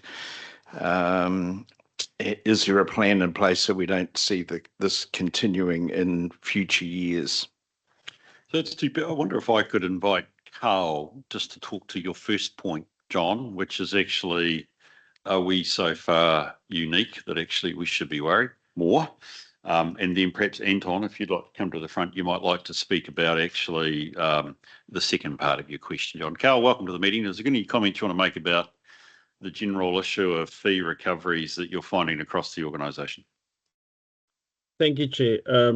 I think TCDC has done a lot of work to ensure that they've staffed up the finance department to fill some vacancies that they've had in the past, which could lead to some preparation and delivery issues. I cannot speak for, I don't have that many councils to speak for, but I think each council we take that audit as a separate individual audit so that we note when we struggle and when we've got issues, which we do raise with management as we go along. I know there is in the sector, there is a few councils where we spend additional time, but obviously that's by case basis that you've got to look at. I was pleased to see the downward trend last year as well. That means we're moving in the right direction for council, owning the information and the preparation of their financial statements. So I'm sure Anton and the team going forward will hopefully have a tighter control on this with Peter and the team. Thank you. Just before we move on to you, Anton, John, I have 12 committees. Probably 2 of them we have come in on the fee. The rest, there has been a negotiation process that probably is fine. I don't want to be held to that. It might be 3 potentially that have got have the fee, the 220,000, which I think would be the set fee for the year. Have had that, but the rest there have probably been negotiated amounts agreed. So, and I think that reflects the fact that this is not a fixed price job, as much as we might agree. And I don't, I'm not going to make a value statement around that other than that it's not a fixed fee. The auditor has always kept the right under contract negotiation to argue for more fee if it's needed. So it is, but it's alarmist, I'll use the word, it's endemic within the sector that actually there is recovery. I take your point, I think you made it, John, that it's heading in the right direction.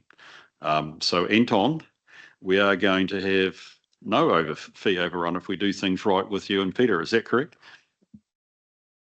Well, I would love to be in that position. I think both answers yes, isn't it? Yeah. Both Peter and I will look like heroes, I think, if we get to that position. But we have been talking about how we can try find efficiencies, and I've got the interim coming up. Peter's already flagged a few things that we can try resolve as much as possible then, so we're not sitting in October trying to figure it out. So, and that's quite helpful that Peter's flagging it now, rather than we wait until we do the work and find it. Brilliant. John, I've had, and I'm very appreciative that Anton has met with me. He's grilled me actually over what's happening at Thames Coromandel. But we've also, I think, had a discussion around the conduct of the audit. So essentially, I just want to again endorse what you 2 guys have been saying is the approach. There are a couple of things that I have specifically asked Anton to do. Fee increases are identifiable at the time. An auditor knows when they're spending more time. As a consultant, I know when I'm spending more time on a job. Okay, so my request to Anton is that he and the team come to us when they think they are going to go over time. Now, coming to us means coming to you, Peter. I suspect it's certainly not me. So that indeed you can do that discussion. Is there something more we should do or whatever? In other words, there's a sense to which you actually identify now whether there is actually that is going to occur or not. I think the other thing, Peter, that I have, in fact, it relates to a conversation I had yesterday, is Anton, I'd like you to be very open with us about what are the audit tests. Because sometimes an audit can feel like, I don't know how high I have to jump.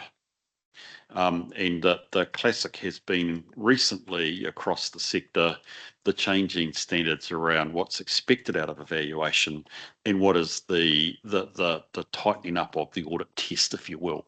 And of course, we've discussed that in the past, and we now know that I would hope the audit will come to it. The valuations, etc., have been done early in the way that you've said, so that you're on to it early. But that's the second part is Anton, and actually, really, I'm saying to you, Peter, do you know the audit test? And I'm saying, Anton, please tell us the audit test. It doesn't deter your independence. We just know where we're all mutually going. That makes for a lot of clarity of line of sight of both what you're doing and, Peter, what you have to prepare in the first place, which is really helpful. Okay, thank you for that. I do have a motion. I don't think anybody else wants to speak, that we receive the report, which is affirmation of Donna's delegation. I'll put that motion. All those in favour, please say aye. Those against? It's carried. Thank you. So, Anton, don't go away. Peter, are you staying for this bit, or is it? Oh, Hayden's coming down. Okay. So 3.7 is the. Oh, thank you, Carl. Appreciate that. I think that's. Thank you, Chair. Thank you. Good one, buddy. Thank you. Bye. So this is the audit plan for the coming year. Look, just before we start, and it's really a follow-up, Hayden, on Peter's comment, we're taking a project management approach, which is interesting because I was thinking about contingencies and fee. Who's the project manager? That's you. It's me, yeah. It's you. Okay, good to know. It's good to know who's responsible.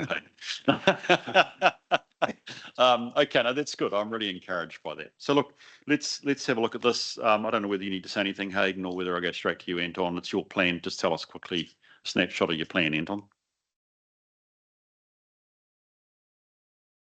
Yeah, good morning. So the audit plan basically just sets out the key focus areas of the audit. Obviously, it's not comprehensive, so we look at more than this, but these are the most significant parts of the audit. So the first bit being the valuation of infrastructure assets, that is your 3 waters and roading. The reason we look at that, there's a lot of assumptions.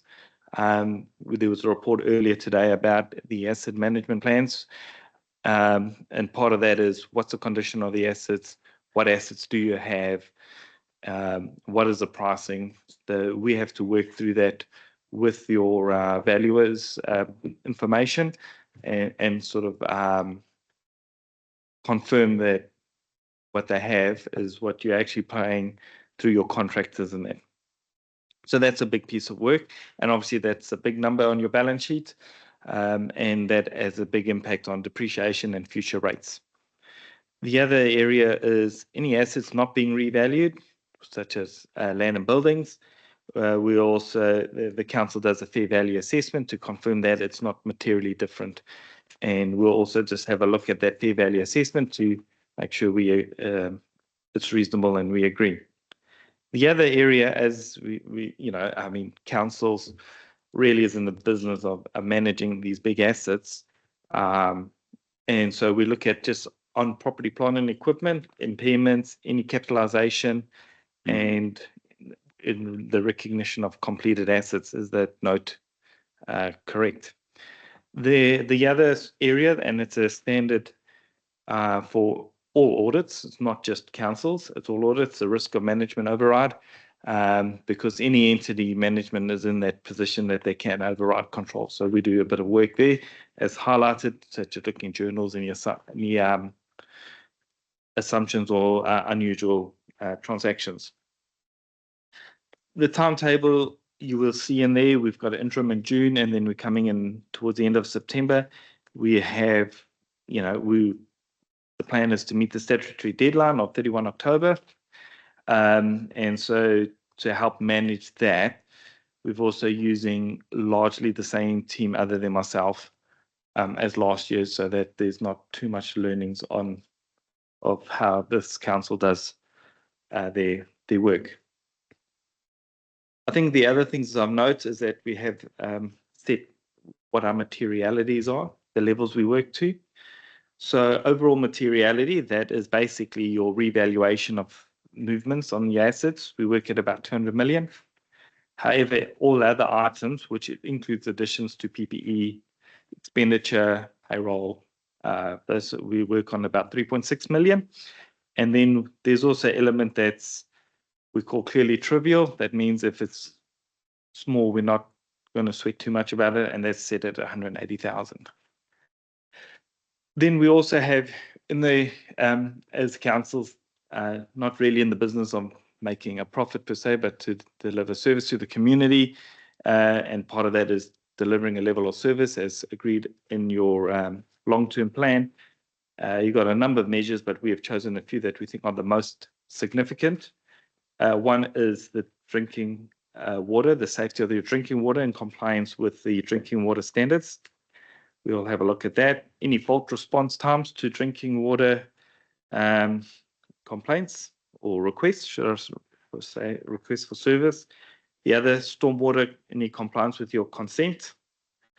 And then on roading, we also just look at the average ride quality of the local road network and any responses to service requests. So those are the key points from my audit plan. If there's any questions, I'm available. Brilliant. Just in response to Hayden, is there anything you want to add at this stage? No, we've had a kick-off meeting and been through it all and, yeah, agreed sort of the approach. Yeah. So you're planning to hold a council meeting on the 31st of October to adopt the accounts?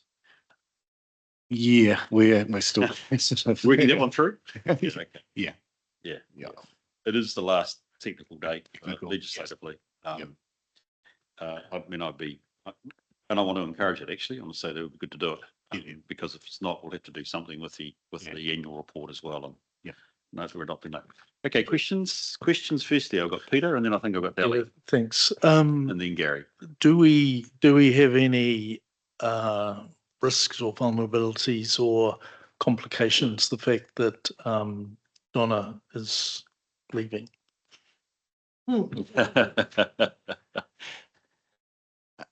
Yeah, we have a boys in Chelsea, you say no. What do you say?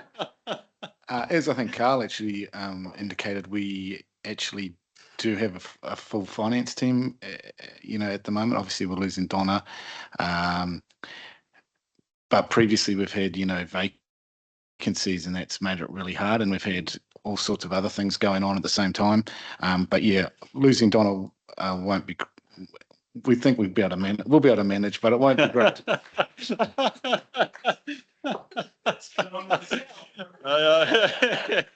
I can see there'll be a shout coming up here soon, Donna. I think and from Hayden it should be good. Aileen, do you want to make any comment? Yeah, my comment is speak for yourself, Hayden. Okay. Well, firstly, good to know there's a full team there, but it does create clearly a gap in the sense that actually, particularly if issues have to be escalated, there must be something you'll have to work out with Aileen as to how those get dealt with. I think, Peter, it was your question, wasn't it? I think I guess you got another one. Sitting behind the thing is, the challenges when when you have to go and find stuff and so on. So have we built that into the cost, the fact that actually there might be a little bit of extra work that gets involved and needs to be done because we don't have, the 11 years of experience sitting in the room next door? It won't have been built into Anton's budget, and yeah, it is. 11 years of experience is a lot. I think we're in a good position, but yeah, like losing someone of 11 years is. Thanks, Ellie. I'll take that. So just to let councillors know, we have signed an agreement with Donna to continue to support us on any matters of significance that crop up until she gets tired of supporting us remotely. So the answer is there is a plan B in place. Plan B. Thank you very much. Brilliant. And that was what I was about to say, is that as long as you've got internet in the bush from your tiny house, Donna is available for those curly questions. Starlink's an amazing thing. Yeah. And the other thing, thank you, Anton, that's really clear. And I do like graphics, and I do like the graphic plan around how it works. But part of your role, rather than sort of holding a big stick, is to collaborate and to work with members of our team, our finance team, so that when you go, look, there's something that's not looking quite right, to not school, but to support. So I'm happy. I'm very confident that we've got everything under control.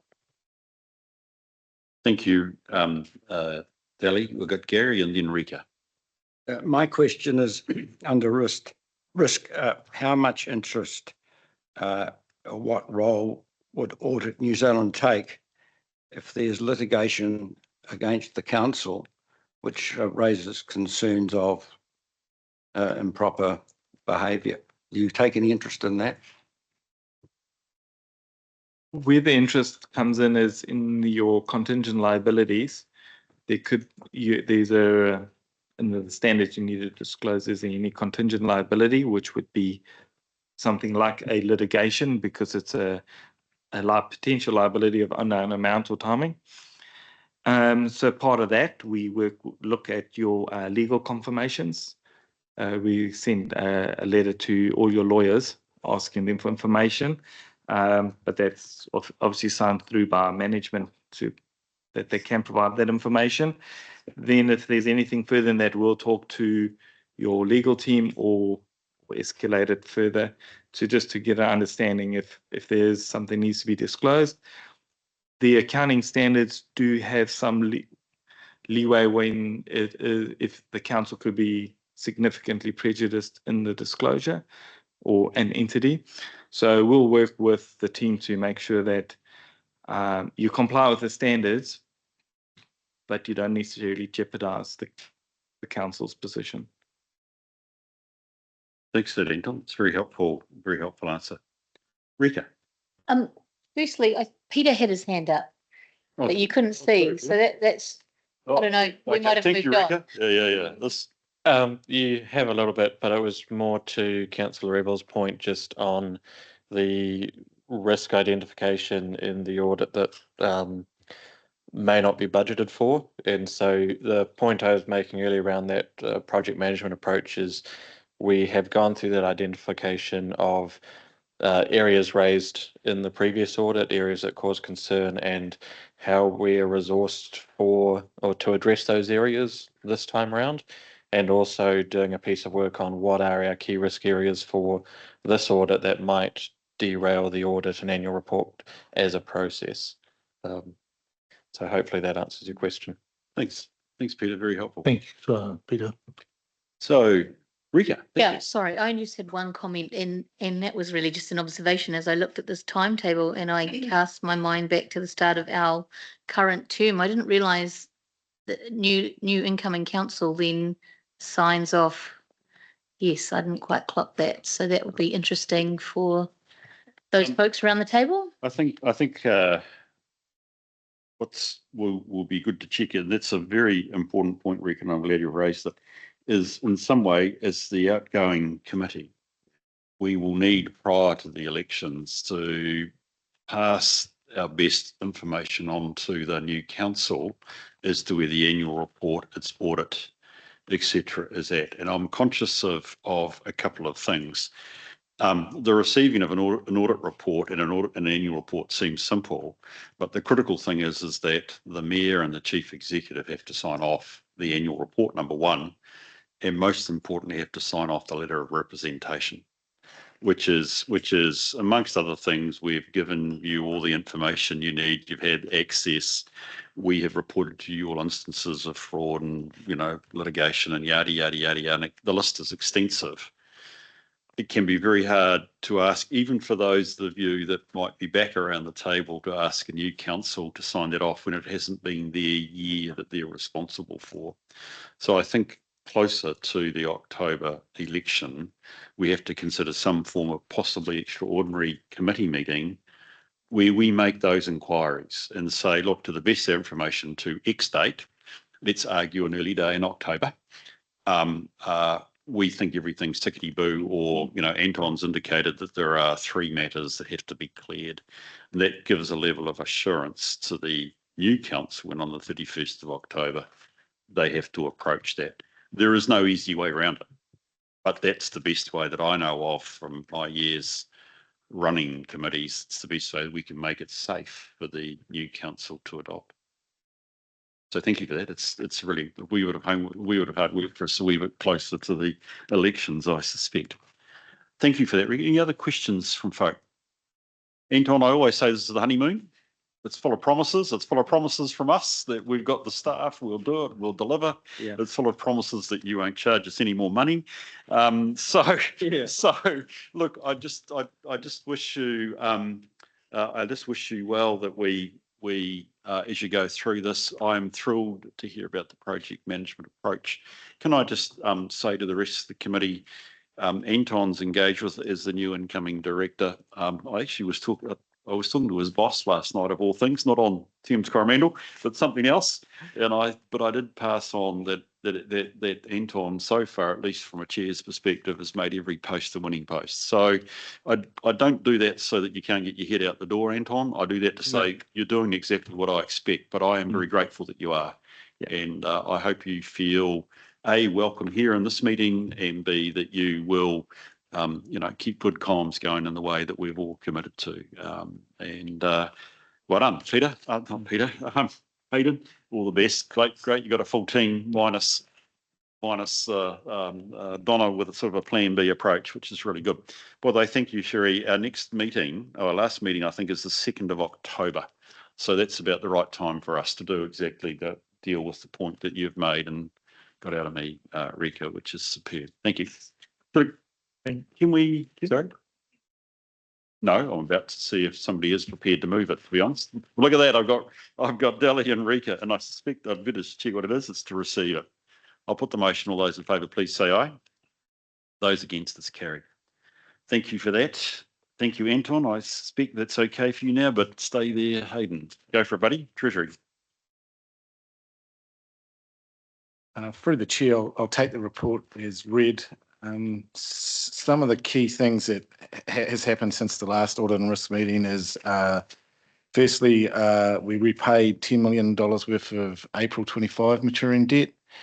We'd pre-funded that and had it on term deposit. So when it came off term deposit, we paid it down. And then we reborrowed another 10 million, pre-funding April 26 maturing debt. So we did that. The other thing is in the interest rate swap space, we did a brand new swap to give us some more coverage in outer years, and we restructured a couple swaps also to give us more coverage in outer years. And that's left us with a current debt position of 91 million, less than 10 million of pre-funding on term deposit. Brilliant. Thank you. So we have the standard report that we're used to seeing from our advisors through Hayden. Any questions or comments that folk would like to raise? You happy to move? Do I have a seconder? Dali, great. Just want to check a couple of things as we go through it. So obviously we are in an environment with moving rates and at the moment moving down. So our weighted average fixed rate now is what, 3.7%? Does that include the moves, the tactics that we brought to bear that you've disclosed in your report? Yeah, that's our current weighted average. Yeah. Yeah, that's good, because what we originally had, it would have been a bit higher. I think it was a bit higher. We budgeted in the 4s, but it's sort of. That's right. That's right. We were holding off in terms of probably complying with our bands because we saw the chance to move on those hedges. Yeah. I think when it got below 4. Yeah. Yeah. So we've kind of taken that sort of approach that when it gets below 4, transact, but it was floating a bit above 4 for a while there with some of the stuff coming out of the US and that. So, yeah. Okay. So essentially we do meet our, I'm just checking, we do meet our, where's the tick boxes on this? We do meet our conditions of interest rate risk, liquidity risk, funding risk, and indeed our investment profile. Yeah, that's correct. Yep. Sorry? Yes. Yes. Okay. That's the key thing. So from prudential side, that's fine. Okay. Brilliant. Any other? So we have a motion, but were there any other questions folk want to raise? If that's the case, honestly, I can't remember who moved it, but that's fine. Thank you. I'll put the motion. All those in favour, please say aye. Those against, it's carried. Brilliant. The debtors report, Hayden, please. Again, through the chair, I'll take the debtors report as read. Some of the key sort of things out of the debtors report is at the end of April, we had 35.5 million of rates outstanding. However, on the 15th of May, we had another rates instalment. So that, a large chunk of that will have come in there. We've just recently completed an abandoned land sale, which has just taken place. So that's a great result for us. It'll get that property back sort of paying rates. So we did that in conjunction with Waikato Regional. In the sundry debtors space, we've been working really, really hard with the regulatory team to sort of chase and get that down. And we're starting to see the 3+ in particular moving downwards. So I guess with a month to go, it's really important that we just keep up that sort of focus. Yeah. Thanks, Hayden. Questions for Hayden? Terry? Yeah, just around those debtors coming in, have you seen a rise in the rate lately of those not paying their rates? We've seen Is there a more trend? people, indicating that times are tough, and they are experiencing difficulty to pay, and that's where we see a spike in the arrangements to pay.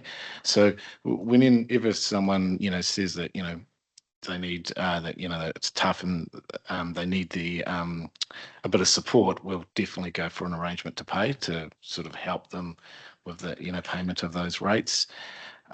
It'll probably, the big indication will be sort of once we get past the 31st of May, we'll have a really good indication of how much of that debt's sort of in that current that hasn't sort of been paid, because that instalment will have come off.